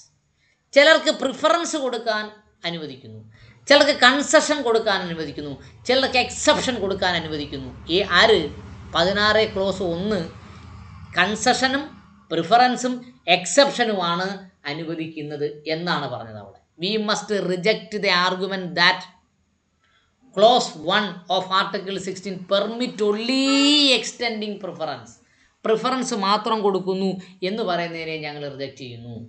കൺസെഷൻ കൊടുക്കുന്നു എന്ന് പറയുന്നതിനെ റിജക്റ്റ് ചെയ്യുന്നു.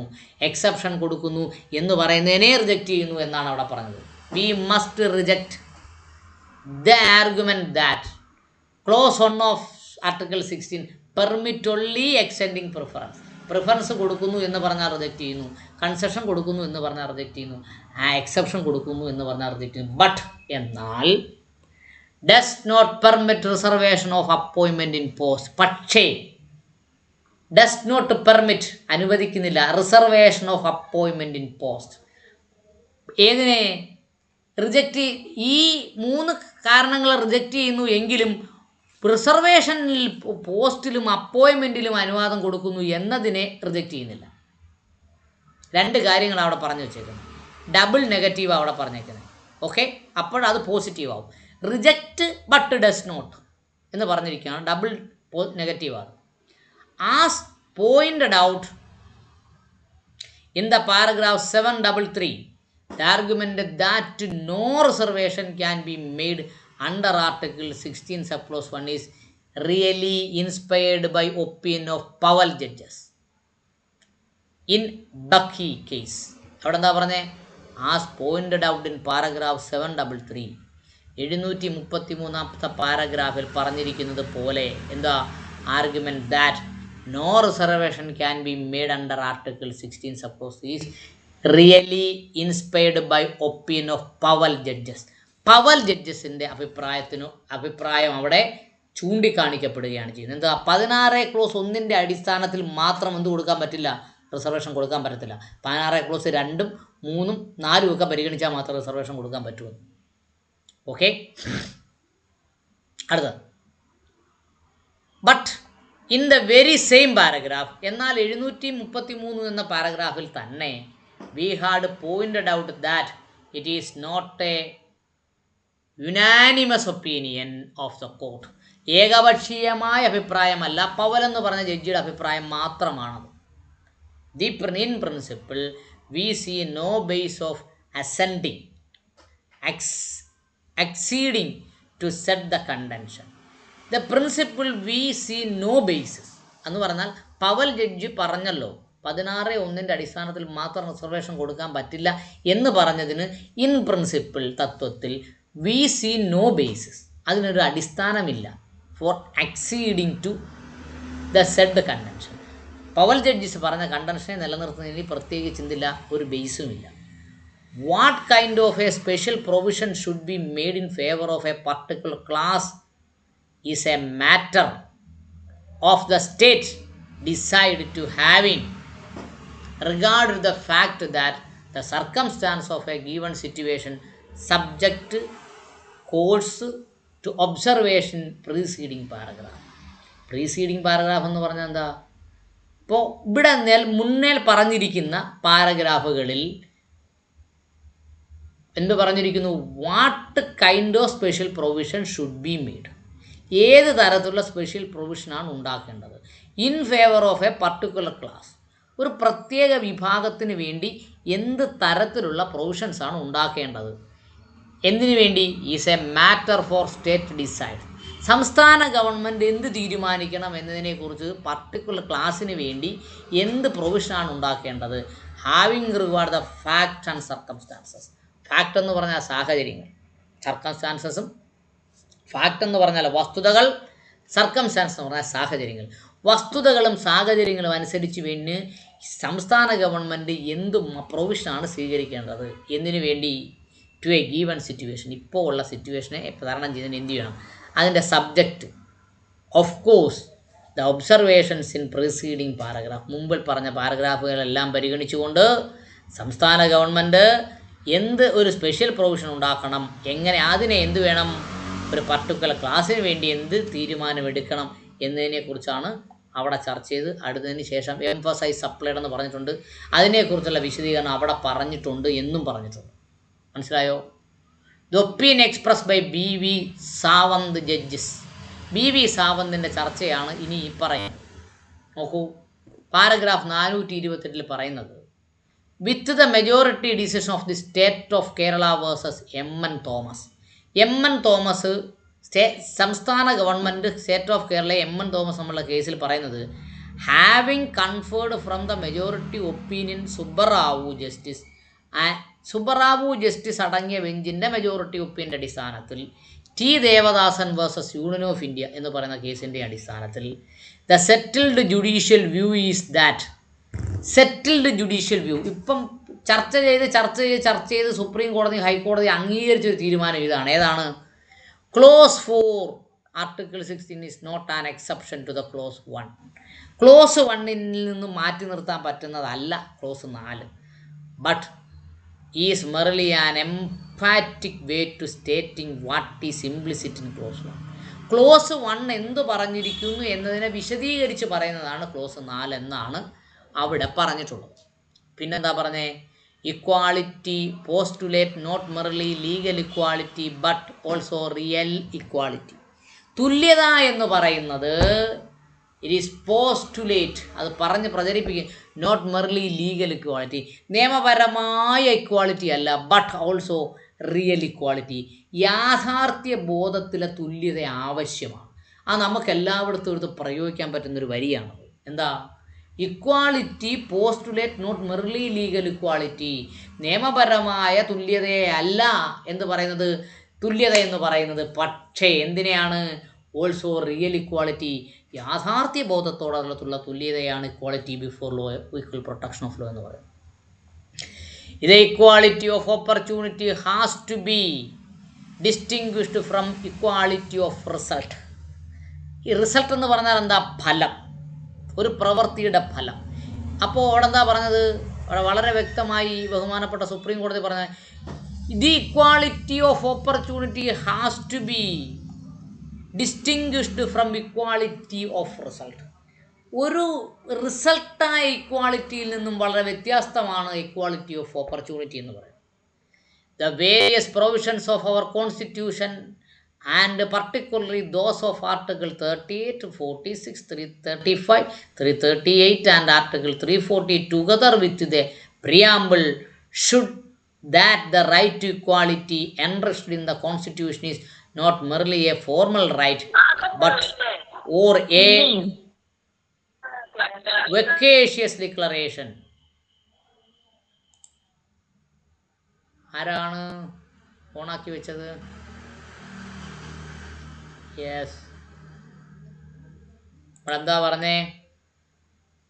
ആർട്ടിക്കിൾ 38, 46, 335, 338, 340 ഇതെല്ലാം കൂടെ കൂട്ടി വായിക്കുമ്പോൾ, അല്ലെങ്കിൽ നമ്മുടെ പ്രിയാമ്പിളും കൂടി കൂട്ടി വായിക്കുമ്പോൾ, ഇറ്റ് ഷോ ദാറ്റ്, അത് കാണിച്ചു തരും. എന്ത് കാണിച്ചു തരും? Right to equality enriched in the constitution is not merely formal right. Equality എന്ന് പറയുന്നത് വെറും ഫോർമലായി എഴുതി വെക്കുന്നതിന് വേണ്ടിയുള്ള അവകാശമല്ല. പിന്നെന്താണ്? ഓർ എ വൊക്കേഷ്യസ് ഡിക്ലറേഷൻ, വെറുതെ വാക്കുകൊണ്ടുള്ള ഡിക്ലറേഷൻ അല്ല. It is a positive right. അത് എടുത്ത് പ്രയോഗിക്കാൻ പറ്റുന്നൊരു പോസിറ്റീവ് റൈറ്റാണ്. And the state is under an obligation to undertake measures to make it is real and effectual. അത് യഥാർത്ഥത്തിലും ഒരാൾക്ക് എഫക്റ്റീവായി കിട്ടുന്നതിന് വേണ്ടിയും ഇക്വാളിറ്റിയിലെ 38, 46, 335, 338, 340 ഒക്കെ എടുത്ത് പ്രയോഗിക്കേണ്ടത് ഉണ്ട് എന്നും വളരെ വ്യക്തമായി ഇവിടെ പറഞ്ഞിരിക്കുന്നു. ഇപ്പം 38 ഒന്ന് വായിച്ചു കേൾപ്പിക്കാം കേട്ടോ.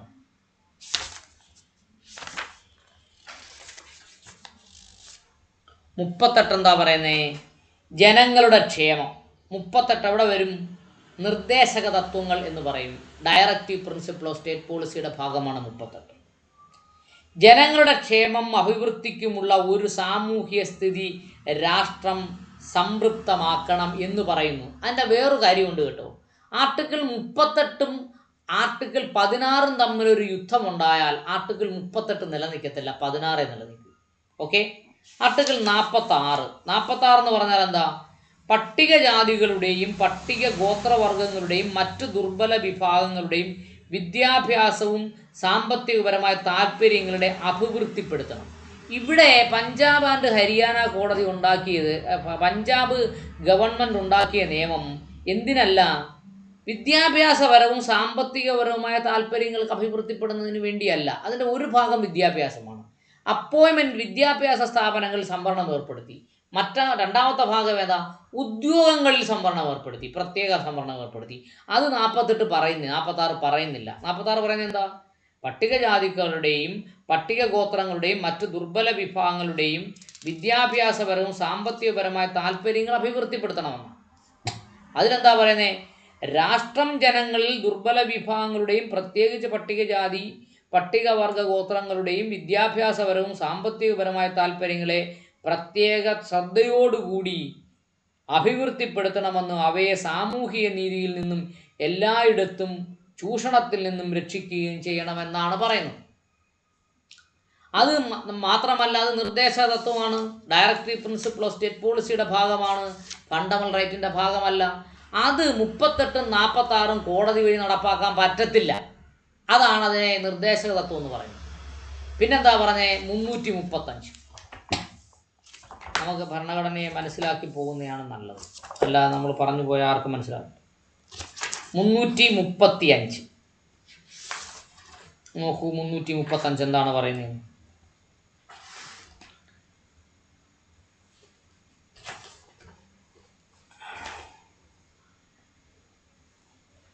ആർട്ടിക്കിൾ 335 പറയുന്നത് സർവീസുകളിലും തസ്തികകളിലും പട്ടികജാതിക്കാർക്കും പട്ടിക ഗോത്രങ്ങൾക്കും ഉള്ള അവകാശങ്ങളെ കുറിച്ചാണ് പറയുന്നത്. അത് കേൾക്കൂ. ഭരണത്തിൻ്റെ കാര്യത്തിലുള്ള സംരക്ഷണവുമായി പൊരുത്തപ്പെടുന്ന വിധം യൂണിയൻ്റെയോ ഒരു സംസ്ഥാനത്തിൻ്റെയോ കാര്യങ്ങളുമായി ബന്ധപ്പെട്ട് സർവീസിലേക്കും തസ്തികകളിലേക്കും നിയമനങ്ങൾ നടത്തുന്നതിന് പട്ടികജാതികളുടെയും പട്ടിക ഗോത്രത്തിൽപ്പെട്ട അംഗങ്ങൾക്ക് അവകാശം പരിഗണിക്കേണ്ടതാണ്. അവിടെയൊന്നും 335 പട്ടികജാതിക്കാരെയും പട്ടികവർഗക്കാരെയും പ്രത്യേകം തരംതിരിക്കാൻ പറഞ്ഞിട്ടില്ല കേട്ടോ. എന്നാൽ ഈ അനുച്ഛേദത്തിലെ യാതൊന്നും യൂണിയൻ്റെയോ മറ്റ് സംസ്ഥാനത്തിൻ്റെയോ കാര്യങ്ങളുമായി ബന്ധപ്പെട്ട് സേവനങ്ങളുടെയും ഏതെങ്കിലും തരങ്ങളിലോ അല്ലെങ്കിൽ തസ്തികകളിലോ ഉള്ള ഉദ്യോഗത്തിൻ്റെ സംഗതികളെ സംവരണത്തിന് പട്ടികജാതികളുടെയും പട്ടികവർഗങ്ങളുടെയും അംഗങ്ങൾക്ക് വേണ്ടി ഏതെങ്കിലും പരീക്ഷയിലോ യോഗ്യതയിലോ ഇളവോ മൂല്യനിർണ്ണയ മാനദണ്ഡമോ കുറവോ അനുവദിക്കണം എന്ന് ഈ വകുപ്പ് പറയുന്നില്ല. ഇവിടെ ഏറ്റവും വളരെ പ്രധാനപ്പെട്ട പ്രശ്നം പട്ടികജാതിക്കാരെ മൊത്തമായി അവർക്ക് പ്രത്യേക പരിഗണന കൊടുക്കണമെന്നാണ് പറയുന്നത്. പട്ടികജാതിയിലെ ഒരു വിഭാഗത്തിന് പ്രത്യേക പരിഗണന കൊടുക്കണമെന്ന് 335 പറഞ്ഞിട്ടില്ല കേട്ടോ. പിന്നെ 338 എന്താ പറയുന്നത്? ദേശീയ പട്ടികജാതി കമ്മീഷൻ ഉണ്ടാക്കണമെന്നാണ് പറയുന്നത്. ദേശീയ പട്ടികജാതി കമ്മീഷൻ ഉണ്ടാക്കുന്ന ഭാഗത്തും പട്ടികജാതിക്കാരെ പ്രത്യേകമായി തരംതിരിക്കണമെന്ന് പറയുന്നില്ല. പിന്നെന്താണുള്ളത്? 340. നോക്കൂ, 340 പറയുന്നത് 340 പറയുന്നത് പിന്നോക്ക വിഭാഗങ്ങളുടെ അവസ്ഥകളെ പറ്റി അന്വേഷിക്കുന്നതിന് വേണ്ടി ഒരു കമ്മീഷൻ നിയമിക്കാം. നോക്കൂ, രാഷ്ട്രപതിക്കേ ചെയ്യാൻ പറ്റൂ കേട്ടോ, സ്റ്റേറ്റ് ഗവൺമെൻറ് ചെയ്യാൻ പറ്റത്തില്ല. രാഷ്ട്രപതിക്ക് ഭാരതത്തിൻ്റെ ഭൂപ്രദേശത്തിനുള്ളിൽ സാമൂഹ്യമായും വിദ്യാഭ്യാസപരമായും പിന്നോക്കം നിൽക്കുന്ന വിഭാഗങ്ങളുടെ അവസ്ഥകളെയും അവർ അനുഭവിക്കുന്ന വിഷമതകളെയും പറ്റി അന്വേഷിക്കുവാനും അങ്ങനെയുള്ള വിഷമതകൾ നീക്കം ചെയ്യുവാൻ അവരുടെ സ്ഥിതി മെച്ചപ്പെടുത്തുന്നതിനും യൂണിയനോ ഏതെങ്കിലും സംസ്ഥാനത്തോ എടുക്കേണ്ട നടപടികളെ കുറിച്ചും ആ ആവശ്യത്തിന് യൂണിയൻ്റെ ഏതെങ്കിലും സംസ്ഥാനമോ നൽകേണ്ട സഹായങ്ങളെക്കുറിച്ചും അങ്ങനെയുള്ള സഹായങ്ങൾ നൽകേണ്ടത് ഏത് ഉപാധികൾക്ക് വിധേയമായിട്ടാണോ ആ ഉപാധികളെക്കുറിച്ചും ശുപാർശകൾ ചെയ്യുവാനായി അദ്ദേഹത്തിന് യുക്തമെന്ന് തോന്നുന്ന ആളുകൾ അടങ്ങുന്ന ഒരു കമ്മീഷനെ ഉത്തരവ് നിയമിക്കാവുന്നതാണ്. ഇവിടെ എന്താ പറഞ്ഞത്? സംസ്ഥാന ഗവൺമെൻറ്റിലെ ഒരു പ്രത്യേക വിഭാഗത്തിനെ തരംതിരിക്കണമെങ്കിലോ അവരെക്കുറിച്ച് പഠിക്കണമെങ്കിലോ രാഷ്ട്രപതിക്ക് ഒരു കമ്മീഷൻ വെക്കാവുന്നതാണ് എന്നാണ് പറഞ്ഞത്. ഇവിടെ രാഷ്ട്രപതി വെച്ചൊരു കമ്മീഷൻ്റെ അടിസ്ഥാനത്തിലാണ് പഞ്ചാബ് ഗവൺമെൻറ് പട്ടികജാതിക്കാരെ തരംതിരിച്ചത് എന്ന് പഞ്ചാബ് ഗവൺമെൻറ് വാദമില്ല. അതാണ് നമ്മൾ മനസ്സിലാക്കേണ്ടത്. ഇതിന് രാഷ്ട്രപതിക്ക് മാത്രമേ അധികാരമുള്ളൂ എന്ന് വ്യക്തമായി പറയുന്നുണ്ട്. ഓക്കെ, അടുത്തത് അതിൻ്റെ 340 എന്താ പറയുന്നത്? അപ്രകാരം നിയമിച്ചിട്ടുള്ള ഒരു കമ്മീഷൻ അവർക്ക് അയച്ചു കൊടുക്കേണ്ടതും വിഷയങ്ങളെ പറ്റി അന്വേഷിക്കുകയും അവർ കാണുന്നത് പോലെ വസ്തുതകൾ വിവരിച്ചുകൊണ്ട് അവർക്ക് ഒരു റിപ്പോർട്ട് തോന്നുന്ന ശുപാർശകൾ ചെയ്തുകൊണ്ടും രാഷ്ട്രപതിക്ക് റിപ്പോർട്ട് കൊടുക്കണം. ഇവിടെ വളരെ വ്യക്തമായി നമ്മൾ മനസ്സിലാക്കേണ്ടത്, പഞ്ചാബ് എന്ന് പറയുന്ന ഗവൺമെൻറ് രാഷ്ട്രപതിയുടെ ഉത്തരവിൻ പ്രകാരം ഒരു കമ്മീഷനെ വെച്ച് പഠിച്ചതല്ല. ആ റിപ്പോർട്ട് രാഷ്ട്രപതിക്ക് കൊടുക്കുകയല്ല ചെയ്തത്. പഞ്ചാബ് ഗവൺമെൻറ് ഒരു സർക്കുലർ ഇറക്കുകയാണ് ചെയ്തത്. വളരെ വ്യക്തമായി നമ്മൾ കാര്യങ്ങളെ ഇമോഷണലായി മനസ്സിലാക്കാതെ വസ്തുതകളെ ഒരാൾക്ക് സംവരണം കിട്ടിയില്ല, അവർക്ക് വിദ്യാഭ്യാസം കിട്ടിയില്ല, അവർക്ക് ഉദ്യോഗം കിട്ടിയില്ല എന്നതിനെക്കുറിച്ച് മാത്രം പറയാതെ നിയമം എന്താണ് പറയുന്നത് എന്നുകൂടി നമ്മൾ മനസ്സിലാക്കേണ്ടതുണ്ട്. നോക്കൂ, അപ്പോൾ ഇവിടെ പഞ്ചാബ് ഗവൺമെൻറ് രാഷ്ട്രപതിയുടെ ഉത്തരവും പ്രകാരം എന്ത് നടത്തിയിട്ടില്ല? ഒരു കമ്മീഷൻ വെച്ചിട്ടില്ല. കമ്മീഷൻ വെച്ചിട്ടുണ്ടെങ്കിൽ കൂടി പഠിച്ച് രാഷ്ട്രപതിക്ക് റിപ്പോർട്ട് കൊടുത്തിട്ടില്ല. ഓക്കെ, അടുത്തത് 3.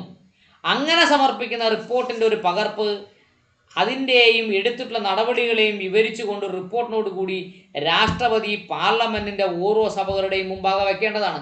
വളരെ കൃത്യമായി മനസ്സിലാക്കണം. നിയമസഭ ഇതിനകത്ത് പണിയെടുക്കണമെന്നല്ല പറഞ്ഞത് 340. രാഷ്ട്രപതിക്ക് കിട്ടുന്ന റിപ്പോർട്ട് രാഷ്ട്രപതി എവിടെ വെക്കണം? പാർലമെൻറ്റിൻ്റെ ഇരുസഭകളിലും വെക്കണമെന്നാണ് പറഞ്ഞത്. ഇവിടെ പാർലമെൻറ്റിൻ്റെ ഇരുസഭകളിലും വെച്ചതിന് ശേഷമാണ് പഞ്ചാബ് ഗവൺമെൻറ് ഇങ്ങനൊരു നിയമനിർമ്മാണം നടത്തിയെന്ന് പഞ്ചാബ് ഗവൺമെൻറ് ഇതുവരെ വാദിച്ചിട്ടില്ല. എന്താ പറഞ്ഞേ? Together with the preamble. അപ്പോൾ പ്രിയാമ്പിളും കൂടെ കൂട്ടിച്ചേർത്താൽ എന്തൊക്കെ? 38 directive principle of state policy, 46 46 directive principle of state policy. അപ്പോൾ നമ്മൾ മനസ്സിലാക്കേണ്ടത് 35 മുതൽ 51 വരെയുള്ള article directive principle of state പോളിസിയാണ്. അതുകൊണ്ട് 16, 14 എന്ന് പറയുന്ന നമ്മുടെ ഫണ്ടമെൻ്റൽ റൈറ്റുമായിട്ട് കിടപിടിക്കാൻ പറ്റുന്നതല്ല 38, 46. അതുകൊണ്ട് അത് നിലനിൽക്കത്തില്ല. പിന്നെ 335 അതും ഇതുമായി ഒരു ബന്ധവുമില്ല. 338 നമ്മൾ ഇപ്പോൾ വായിച്ച് കേൾപ്പിച്ചല്ലോ, അതും ഇതുമായി ബന്ധമില്ല. 340 പഞ്ചാബ് ഗവൺമെൻറ് എടുത്ത തീരുമാനത്തിനും ഒരു ബന്ധവുമില്ല. പ്രിയാമ്പിൾ അറിയാമല്ലോ നിങ്ങൾക്ക്. അപ്പോൾ ഞാൻ വായിച്ച് കേൾപ്പിക്കേണ്ട ആവശ്യമില്ല എന്നാണ് എനിക്ക് തോന്നുന്നത്. എങ്കിലും ഇത്രയും പറഞ്ഞ സ്ഥിതിക്ക് നമ്മൾ പ്രിയാമ്പിളും കൂടെ ഒന്ന് വായിച്ച് കേൾപ്പിച്ചേക്കാം. പ്രിയാമ്പിൾ എന്താ പറയുന്നത്? ഭാരതത്തിലെ ജനങ്ങളായ നാം ഭാരതത്തിലെ ഒരു പരമാധികാര സ്ഥിതി സമത്വം മതേതര ജനാധിപത്യ റിപ്പബ്ലിക്കായി സംവിധാനം ചെയ്യുവാനും അതിലെ പൗരന്മാർക്കെല്ലാം സാമൂഹികവും സാമ്പത്തികവും രാഷ്ട്രീയമായ നീതി കൊടുക്കും. അടുത്തത്, ചിന്തയ്ക്കും ആശയവിനിമയത്തിനും വിശ്വാസത്തിനും മതനിഷ്ഠയ്ക്കും ആരാധനയ്ക്കും സ്വാതന്ത്ര്യം കൊടുക്കും. പദവിയിലും അവസരത്തിലും സമത്വം കൊടുക്കും. മാത്രമല്ല, ഇങ്ങനെയുള്ള കാര്യങ്ങൾ ഇത് സംപ്രാപ്തമാക്കുവാൻ അവർക്കെല്ലാം ഇടയിൽ വ്യക്തിയുടെ അന്തസ്സും രാഷ്ട്രത്തിൻ്റെ ഐക്യവും അഖണ്ഡതയും ഉറപ്പുവരുത്തുവാൻ സാഹോദര്യം പുലർത്തുവാനും സഗൗരവം തീരുമാനിച്ചിരിക്കുന്നതിനാൽ നമ്മുടെ ഭരണഘടനാ നിർമ്മാണ സഭയിൽ ഈ 1949 നവംബർ 29 ദിവസം ഇതിനാൽ ഈ ഭരണഘടനയെ സ്വീകരിക്കുകയും നിയമമാക്കുകയും ചെയ്യുന്നു. ഇത് എങ്ങനെ നമ്മൾ വായിച്ചാലും ശരി തന്നെ പട്ടികജാതിക്കാരെ സബ്ക്ലാസിഫൈ ചെയ്യാൻ ഇവിടെ പറഞ്ഞിട്ടുണ്ട് എന്ന് നമുക്ക് വാദിക്കാൻ പറ്റത്തില്ല. എല്ലാ പൗരന്മാർക്കും എന്ന് പറയുന്നതിനകത്താണ് വാദമുള്ളത്. അങ്ങനെ പട്ടികജാതിക്കാരെ സബ്ക്ലാസിഫൈ ചെയ്യണമെന്നിവിടെ പറയുന്നില്ലല്ലോ. Show that preamble show that the right to equality enriched in our constitution is not merely a formal right. അത് വെറും വാക്കുകൊണ്ട് പറയുന്ന ഫോർമലായ റൈറ്റ് അല്ല. Or it is a vacuous declaration, വാക്കുകൊണ്ട് മാത്രം പറയുന്നതല്ല. And it is a positive right, അത് എടുത്ത് പ്രയോഗിക്കാണ്ട് പോസിറ്റീവ് അവകാശമാണ്. And the state is under the obligation to undertake the measure to make it real and effectual. റിയലായി എഫക്റ്റീവായി ചെയ്യുന്നതിന് വേണ്ടി സംസ്ഥാന ഗവൺമെൻറ് അവകാശമുണ്ട് എന്ന് ബഹുമാനപ്പെട്ട സുപ്രീം കോടതി ഇവിടെ പറയുന്നുണ്ട്. പക്ഷേ 38 അവകാശമില്ല, 36 അവകാശമില്ല, 335 അവകാശമില്ല, 338 അവകാശമില്ല, 340 അവകാശമില്ല. 340 അവകാശം നമ്മൾ കണ്ടതാണ്. എവിടെയാണ്, ആർക്കാണ് അവകാശമുള്ളത്? രാഷ്ട്രപതിക്ക് മാത്രമേ അവകാശമുള്ളൂ. രാഷ്ട്രപതിക്ക് കിട്ടുന്ന റിപ്പോർട്ട് എവിടെ വെക്കണം? പാർലമെൻറ്റിൽ വെക്കണം, നിയമസഭയിലല്ല വെക്കണം. ഓക്കെ. എന്നാൽ the clause 4 is treated as an exception to clause 1. എന്നിരുന്നാലും ആർട്ടിക്കിൾ 16 4 ഒന്നിൻ്റെ എക്സെപ്ഷനായിട്ടാണ് പരിഗണിക്കുന്നത്. An important but unintended consequence may follow. അത് അൺഇൻറ്റൻഡ്, ഇപ്പോൾ നമുക്ക് ഇൻറ്റൻറ്റ് ചെയ്യാൻ പറ്റുന്ന, ഊഹിക്കാൻ പറ്റാത്ത കോൺസിക്വൻസ് ഇതിൽ നിന്നും നമുക്കുണ്ടാകും. May follow. There would be no other classification permissible under clause 1. Clause 1 പ്രകാരം പ്രത്യേക ക്ലാസിഫിക്കേഷൻ ആവശ്യമില്ല. എന്താണ്? And close 4 would be deemed to exhaust all exceptions that can be made to clause 1. Clause 1 ചെയ്യാൻ പറ്റാത്ത കാര്യങ്ങളൊക്കെയാണ് ക്ലോസ് 4 ചെയ്തിട്ടുള്ളത് എന്നാണ് പറയുന്നത്. It would then not to be open to make provision for reservation service in favor of, say, physically handicapped, army personnel, freedom fighters and their dependents and project affected persons. ഇവിടെ എന്താ നമ്മൾ പറഞ്ഞത്? It would then not to be open. പക്ഷേ അത് ഇവർക്ക് തുറന്നു കൊടുത്തിട്ടില്ല. ആർക്ക് തുറന്നു കൊടുത്തിട്ടില്ല? 16 ക്ലോസ് 1 16 ക്ലോസ് 2 ഇവർക്ക് തുറന്നു കൊടുത്തിട്ടില്ല. Not be open to make provision for reservation service in favour to say physically handicapped. Physically ഹാൻഡിക്യാപ്ഡിന് അങ്ങനെ ചെയ്തു കൊടുക്കുക ഇത് പറയുന്നില്ല. ആർമി പേഴ്സണലുകൾക്ക് പ്രത്യേക പരിഗണന കൊടുക്കണമെന്ന് പറയുന്നില്ല. ഫ്രീഡം ഫൈറ്റേഴ്സിന് പ്രത്യേക പരിഗണന കൊടുക്കണമെന്ന് പറയില്ല. ആൻഡ് ദ ഡിപ്പെൻഡൻസ്, ആരുടെ ഡിപ്പെൻഡൻസ്? ഈ മുമ്പേ പറഞ്ഞവിടെ ഡിപ്പെൻഡൻസ്, ഫിസിക്കലി ചാലഞ്ചഡ്, പിന്നെ ആർമി പേഴ്സണൽ ഡിപ്പെൻഡൻസ് എന്ന് പറഞ്ഞാൽ അവരെ പറ്റി ജീവിക്കുന്ന ആൾക്കാർ, ആശ്രിതം. The classification made in favour of persons belonging to these category is not hit in clause 2. അപ്പോൾ ആ കാറ്റഗറിയിൽ ആർക്കൊക്കെയാണോ സംവരണം കൊടുക്കാൻ ഉദ്ദേശിക്കുന്നത് അത് ആർട്ടിക്കിൾ 2 പ്രകാരം ഇല്ലാതെ പോകത്തില്ലെന്ന്. Apart from the fact that they cut across all classes, അതുകൊണ്ട് മറ്റ് എല്ലാ വിഭാഗങ്ങളെയും മറികടന്നുകൊണ്ടാണ് ഏത് പ്രവർത്തിക്കുന്നത്? ആർട്ടിക്കിൾ 2 പ്രവർത്തിക്കുന്നത്. The reservation in their favour are made on consideration other than that of backwardness within the meaning of class 4. Article 16(4) ക്ലോസിൽ backwardness ഉള്ള എല്ലാവർക്കും എന്ത് കിട്ടും? റിസർവേഷൻ കിട്ടും. The reservation in their favour are made on the consideration other than the backwardness in the meaning of class 4. Backwardness ഉള്ള എല്ലാവർക്കും. Some of them may belong to backward classes while some may be backward classes or classes which have an adequate representation service. കുറച്ച് backward class സർവീസിൽ കിട്ടിയിട്ടുണ്ടാകും. അങ്ങനെ സർവീസിൽ കിട്ടിയ backward ക്ലാസ്സിന് adequate representation കിട്ടിക്കാണത്തില്ല, ജനസംഖ്യാനുപാതികമായ റെപ്രസെൻറ്റേഷൻ കിട്ടിക്കാണത്തില്ല എന്നും അവിടെ പറയുന്നു. They are however more disadvantaged in their own class whether backward or forward. Forward class ആയാലും ബാക്ക്വേഡ് ക്ലാസ് ആയാലും എല്ലാ വിഭാഗം ജനങ്ങൾക്കും ജനസംഖ്യ ആനുപാതികമായ പരിഗണന കിട്ടിയിട്ടില്ല. അതുകൊണ്ട് ചില ക്ലാസ്സിന് ഡിസഡ്വാൻറ്റേജ് ഉണ്ടായി കാണും. ആർക്ക്? ഫോർവേഡ് ക്ലാസ്സിനും ഡിസഡ്വാൻറ്റേജ് ഉണ്ടായി കാണും, ബാക്ക്വേഡ് ക്ലാസ്സിനും ഡിസഡ്വാൻറ്റേജ് ഉണ്ടായി കാണും, നേട്ടങ്ങൾ ഉണ്ടായി കാണത്തില്ലെന്ന്. ഹെൻസ് അതുകൊണ്ട് even on this ground it will have to be held that article 16 clause 4 carves out from various classes for whom reservation can be made a special class, that backward class of citizens, for emphasize and put thing beyond doubt. അതുകൊണ്ട് ഇത് ഏത് കേസാണ്? ഈ കേസല്ല കേട്ടോ, മറ്റൊരു കേസിൻ്റെ ജഡ്ജിമല്ല പറയുന്നത്. അതുകൊണ്ട് മുന്നോക്കക്കാരിലും എന്ത് കിട്ടിയിട്ടില്ല? ആഡിക്വറ്റ് റെപ്രസെൻറ്റേഷൻ കിട്ടില്ല. പിന്നോക്കക്കാരിലും ആഡിക്വറ്റ് റെപ്രസെൻറ്റേഷൻ കിട്ടില്ല. അതുകൊണ്ട് പിന്നോക്കക്കാർക്ക് വേണ്ടി എന്ത് വേണം? പ്രത്യേക പരിഗണന വേണമെന്ന് എവിടാ പറഞ്ഞേക്കുന്നേ? Article 16 clause 4 curves out from various classes to whom reservation can be made as specific classes, the backward class of citizen, for emphasize and put up this beyond doubt.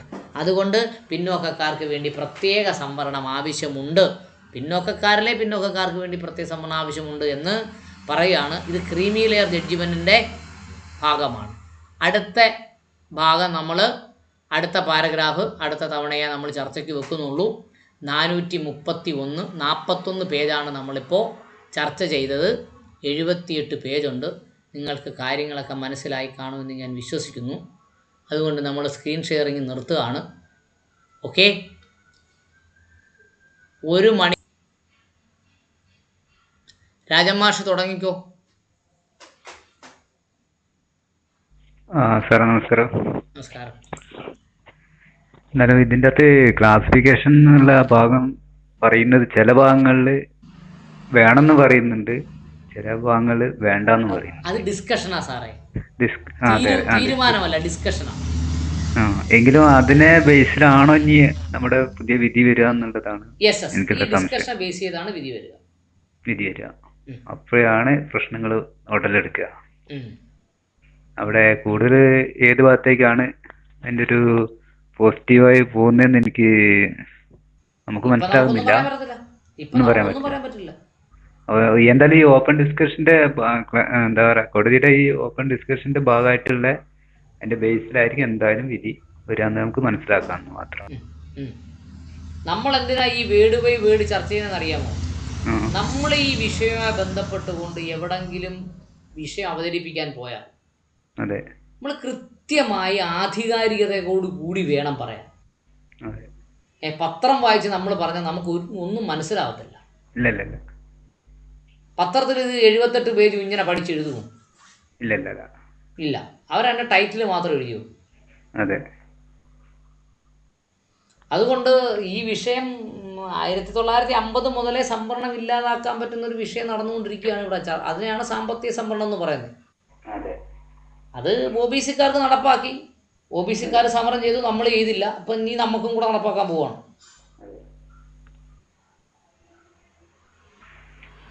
എന്തായാലും അടുത്താള് പറയട്ടെ, ഞാൻ എന്റെ അത്രേ പറയുന്നുള്ളൂ.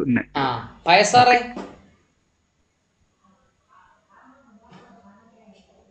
പയസാറുണ്ടോ? ഇല്ല. പ്രബോധ് സാറേ, പ്രശോഭ് അല്ലേ? പ്രശോഭ് സാറ് പറ. സാറേ ഞാൻ ഇന്ന് ക്ലാസ് മുഴുവൻ കേട്ടിട്ടില്ല, നെറ്റ് പ്രോബ്ലം കൊണ്ട്. സ്റ്റാർട്ടിങ്ങിലും ഇപ്പൊ ലേശം കേട്ടുള്ളൂ.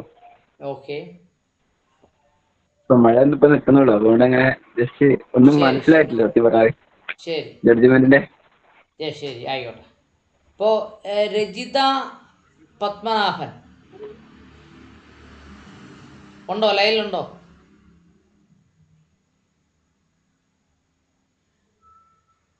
ഇല്ലെന്ന് തോന്നുന്നു. ബാബു കെ,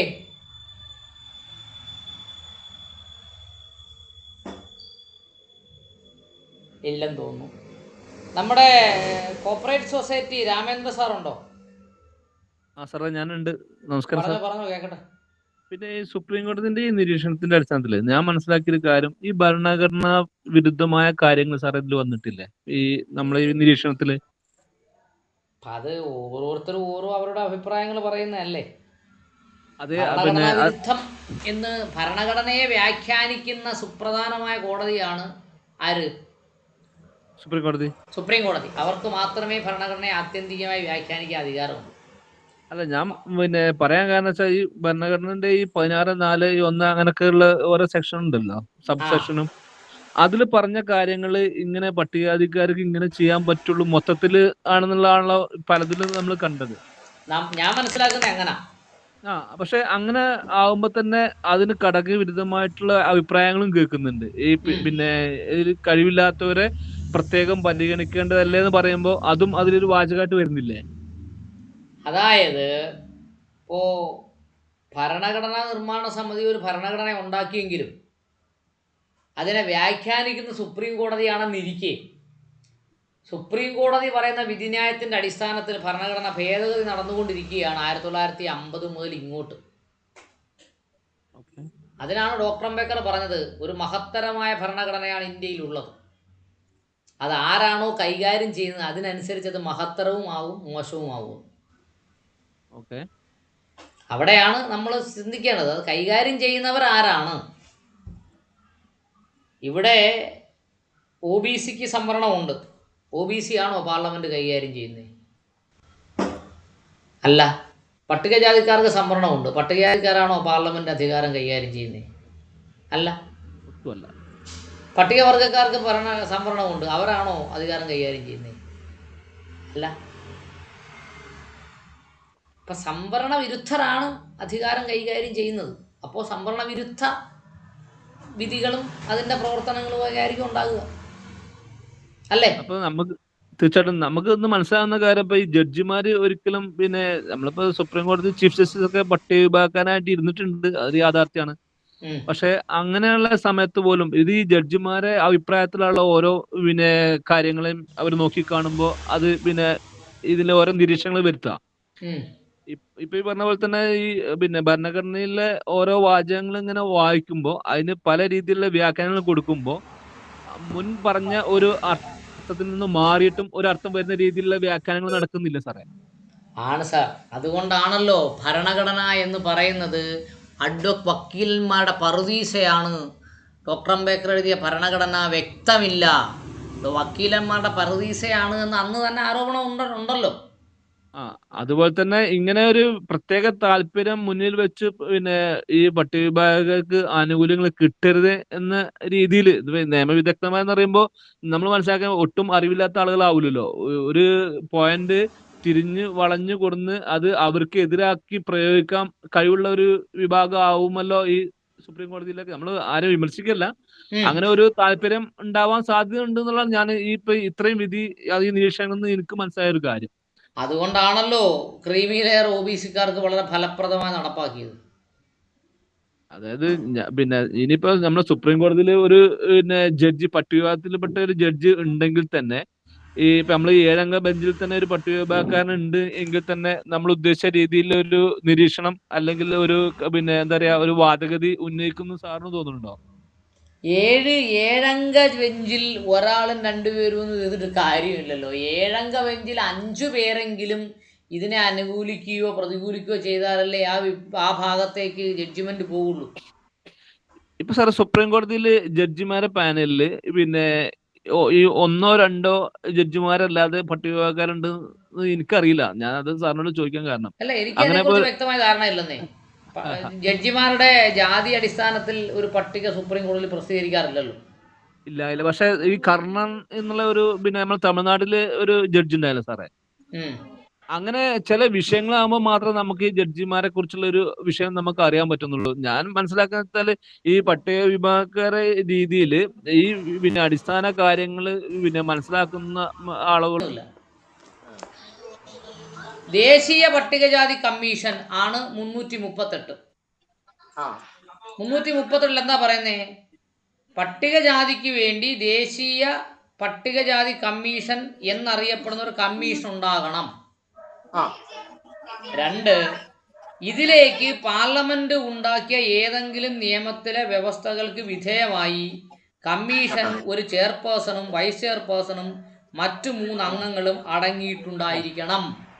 ആ അങ്ങനെ നിയമിക്കപ്പെട്ട ചെയർപേഴ്സണും വൈസ് ചെയർപേഴ്സന്റെയും അംഗങ്ങളുടെയും സേവനത്തിന്റെയോ ഉദ്യോഗകാലത്തിനെയോ ചട്ടം വഴി രാഷ്ട്രപതി തീരുമാനിക്കണം. ആ അതാണ് 338-ന്റെ 2 പറഞ്ഞത്. 338-3 ആ കമ്മീഷന്റെ ചെയർപേഴ്സണെയും വൈസ് ചെയർപേഴ്സണെയും മറ്റംഗങ്ങളെയും തന്റെ കയ്യൊപ്പും മുദ്രയും വെച്ച് അധികാരവും വഴി രാഷ്ട്രപതി നിയമിക്കണം. ആ 338-4 കമ്മീഷന് അതിൻ്റെ തന്നെ നടപടിക്രമങ്ങളെ ക്രമപ്പെടുത്താൻ അധികാരം ഉണ്ടായിരിക്കുന്നതാണ്. അപ്പോൾ കമ്മീഷന് ആവശ്യമുള്ള നിയമനിർമ്മാണം ആരാ നടത്തുന്നത്? ഒന്നുകിൽ പാർലമെന്റ് അല്ലെങ്കിൽ കമ്മീഷൻ. അതെ, ഇറ്റ്സ് ഓൺ പ്രൊസീജിയർ. 338(5) പട്ടികജാതിക്കാർക്ക് ഈ ഭരണഘടനാ പ്രകാരം തത്സമയം പ്രാബല്യത്തിലുള്ള മറ്റേതെങ്കിലും നിയമത്തിൻ്റെയോ അല്ലെങ്കിൽ സർക്കാരിൻ്റെയോ ഏതെങ്കിലും ഉത്തരവ് പ്രകാരമോ വ്യവസ്ഥ ചെയ്തിട്ടുള്ള പരിരക്ഷകൾ സംബന്ധിച്ച് എല്ലാ സംഗതികളെക്കുറിച്ച് അന്വേഷിക്കുകയും നിരീക്ഷിക്കുകയും ചെയ്യുകയും അങ്ങനെയുള്ള പരിരക്ഷ പ്രവർത്തനത്തെ വിലയിരുത്തുകയും ചെയ്യാം. എന്ന് പറഞ്ഞാൽ നിലവിൽ സംസ്ഥാനത്തിൻ്റെയോ കേന്ദ്രത്തിൻ്റെയോ നിയമത്തിനകത്ത് നിന്നുകൊണ്ട് പട്ടികജാതിക്കാരുടെ എല്ലാ വിഷയങ്ങളും നിരീക്ഷിക്കാൻ ദേശീയ പട്ടികജാതി കമ്മീഷൻ അവകാശമുണ്ട് എന്നാണ് അവിടെ പറഞ്ഞത്. ആയിക്കോട്ടെ, നല്ലത്. 338(5) പട്ടികജാതിക്കാർക്കുള്ള അവകാശങ്ങളുടെയും പരിരക്ഷകളുടെയും ഇല്ലെങ്കിൽ അവ സംബന്ധിച്ച് പരാതികളെ അന്വേഷിച്ച് വിചാരണ ചെയ്യാവുന്നതാണ്. അങ്ങനെ പരിരക്ഷകൾ നിലവിലുണ്ട്, അത് നടപ്പാക്കുന്നില്ലെങ്കിൽ അതിന്റെ പരാതി സ്വീകരിച്ചുകൊണ്ട് എന്ത് ചെയ്യാം? വിചാരണ നടത്താം. അടുത്തത് 5(3) പട്ടികജാതികളുടെയും സാമൂഹികവും സാമ്പത്തികവുമായ വികസനത്തിന്റെ ആസൂത്രണ പ്രക്രിയയിൽ പങ്കെടുക്കണം, ഉപദേശിക്കണം. യൂണിയന്റെയോ ഏതെങ്കിലും സംസ്ഥാനത്തിന്റെയോ കീഴിൽ അവയുടെ വികസനത്തിന്റെ പുരോഗതി വിലയിരുത്തണം. അപ്പൊ പട്ടികജാതി കമ്മീഷൻ എന്ത് ചെയ്യണം? സർക്കാരിനെ ഉപദേശിക്കണം, ആസൂത്രണ കമ്മീഷന്റെ ഭാഗമായി പ്രവർത്തിക്കണം, വികസന പുരോഗതി വിലയിരുത്തുകയും ചെയ്യണം. അടുത്ത 4 എന്ന് പറഞ്ഞാൽ 338(5) പരിരക്ഷകളുടെ പ്രവർത്തനങ്ങളുടെയും റിപ്പോർട്ടുകളുടെയും ഓരോ വർഷവും കമ്മീഷന് യുക്തമെന്ന് തോന്നുന്ന അങ്ങനെയുള്ള സമയങ്ങളിൽ രാഷ്ട്രപതിക്ക് സമർപ്പിക്കാം. ഇപ്പം രാഷ്ട്രപതിയാണല്ലോ അപ്പോയിൻമെൻ്റ് ചെയ്തത്. അതുകൊണ്ട് രാഷ്ട്രപതിക്ക് റിപ്പോർട്ടുകൾ ആര് സമർപ്പിക്കണം? കമ്മീഷൻ സമർപ്പിക്കണം. അടുത്തത് 6, അത് 338(5) അങ്ങനെയുള്ള റിപ്പോർട്ടിൽ ആ പരിരക്ഷയുടെ ഫലവത്തായ നടപ്പാക്കലിന് യൂണിയനോ ഏതെങ്കിലും സംസ്ഥാനത്തോ എടുക്കേണ്ട നടപടികൾ, പട്ടികജാതിക്കാരുടെ സംരക്ഷണത്തിൻ്റെയും ക്ഷേമത്തിൻ്റെയും സാമൂഹിക സാമ്പത്തിക വികസനത്തിൻ്റെയും മറ്റു നടപടികൾ സംബന്ധിച്ച് ശുപാർശകൾ ചെയ്യണം. എന്ത് രീതിയിലാണ്? സാമ്പത്തികമായ ശുപാർശ ചെയ്യണം, സാമൂഹികമായ ശുപാർശ ചെയ്യണം, ക്ഷേമത്തിന് വേണ്ടിയുള്ള ശുപാർശ ചെയ്യണം, സംരക്ഷണത്തിന് വേണ്ടിയുള്ള ശുപാർശ ചെയ്യണം. സാറ് പോയോ? അടുത്തത് എന്താ പറഞ്ഞേക്കുന്നേ? അതിൻ്റെ 338(5) പട്ടികജാതിക്കാരുടെ സംരക്ഷണവും ക്ഷേമവും വികസനവും പുരോഗതിയും സംബന്ധിച്ച പാർലമെൻറ്റുണ്ടാക്കുന്ന ഏതെങ്കിലും നിയമത്തിൻ്റെ വ്യവസ്ഥകൾക്ക് വിധേയമായി രാഷ്ട്രപതി ചട്ടം വഴി നിർദ്ദേശിക്കാവുന്ന മറ്റു ചുമതലകളും പട്ടികജാതി കമ്മീഷൻ നടപ്പാക്കണം. ഇങ്ങനെ കുറച്ച് നിർദ്ദേശങ്ങളാണ് പട്ടികവർഗ കമ്മീഷൻ എന്ത് ചെയ്യണമെന്നതിനെ കുറിച്ചാണ് പറയുന്നത്. അവിടെ OBCയെ കുറിച്ച് ചർച്ചയേ ഇല്ല, അതാണ് മനസ്സിലാക്കേണ്ടത്. അടുത്തയാൾ ആരാ? മണിയപ്പ സാറ് ഉണ്ടോ? മണിയപ്പ സാറിന്റെ അഭിപ്രായം കേൾക്കട്ടെ.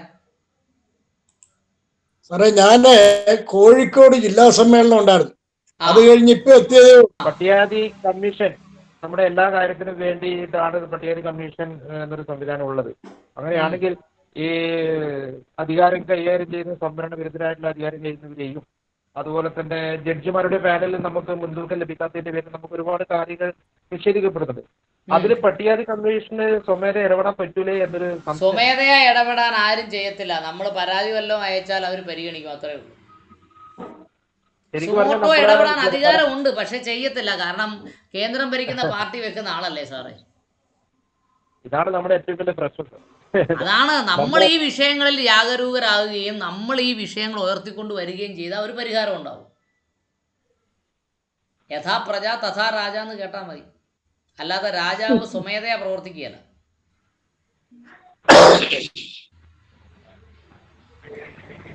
രാഘവേട്ടാ, രാജീവേട്ടൻ പറഞ്ഞു തീർന്നില്ല, പറ കേക്കട്ടെ. അല്ല, ശരിക്കും പറഞ്ഞാൽ ഈ ഇത്തരത്തിലുള്ള ഈ സംവിധാനങ്ങളൊക്കെ സ്വമേധ ഇടപെട്ടെങ്കിൽ ഞങ്ങൾക്ക് ഒരു പരിധിവരെ നമുക്ക് മുന്നോട്ട് പോകാൻ പറ്റുമായിരുന്നു. ഇല്ലെങ്കിൽ സ്വമേധ ആരും ഇടപെടത്തില്ല സാറേ. അവരവരുടെ ശമ്പളവും ടി എ ഒക്കെ മേടിച്ചടങ്ങിയിരിക്കത്തേ ഉള്ളൂ. ക്ലാസ്സുകൾ പറയാൻ കഴിയും. അങ്ങനെയൊക്കെ വരുമ്പോൾ നമുക്ക് ഒരു അഭിപ്രായം പറയാൻ പറ്റാത്ത ഒരു അവസ്ഥയാണ്. കാര്യങ്ങൾ മനസ്സിലാക്കിയിട്ടുണ്ടെങ്കിലും വിധിക്കാൻ പറ്റാത്ത കുറെ പോയിന്റുകളിൽ കോടതി പോലും കൺഫ്യൂഷൻ ആണ് എന്നുള്ള രീതിയിൽ നമ്മൾ മനസ്സിലാക്കുന്നത്. അതാണ് നമ്മൾ പാർലമെന്റില് പ്രൊമോഷണൽ സംവരണം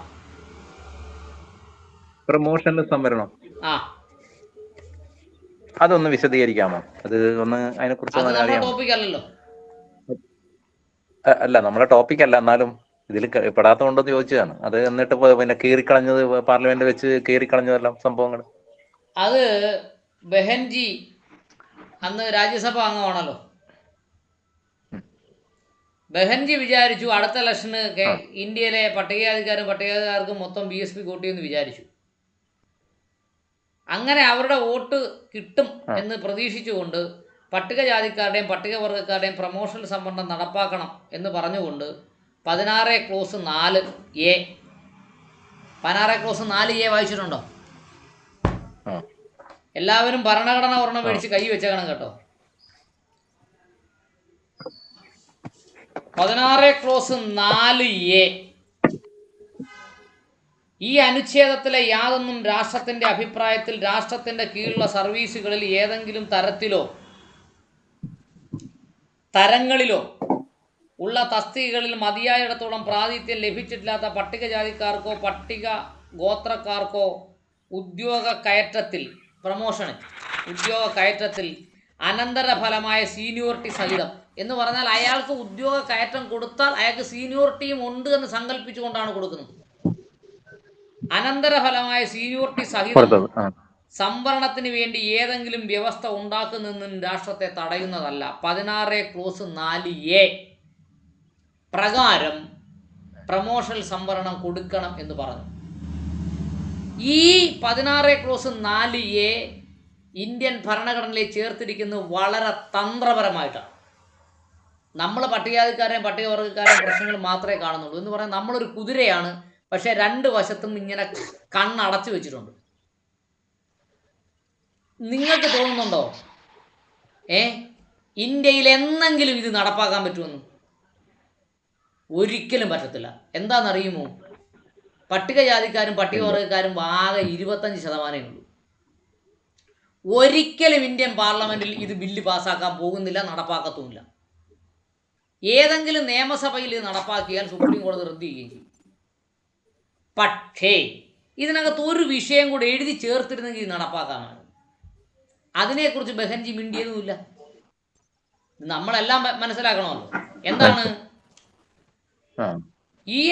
ഈ അനുച്ഛേദത്തിലെ യാതൊന്നും രാഷ്ട്രത്തിന്റെ അഭിപ്രായത്തിൽ രാഷ്ട്രത്തിന്റെ കീഴിലുള്ള സർവീസുകളിൽ ഏതെങ്കിലും തരത്തിലുള്ള തസ്തികകളിൽ മതിയായതിടത്തോളം പ്രാധാന്യം ലഭിച്ചിട്ടില്ലാത്ത പട്ടികജാതിക്കാർക്കോ പട്ടികവർഗക്കാർക്കോ എന്നുള്ളതിൻ്റെ കൂടെ OBC-ക്കാർക്കോ എന്ന് കൂടി എഴുതി ചേർത്തിരുന്നെങ്കിൽ ഇത് പാർലമെന്റ് നടപ്പാക്കിയനെയാണ്.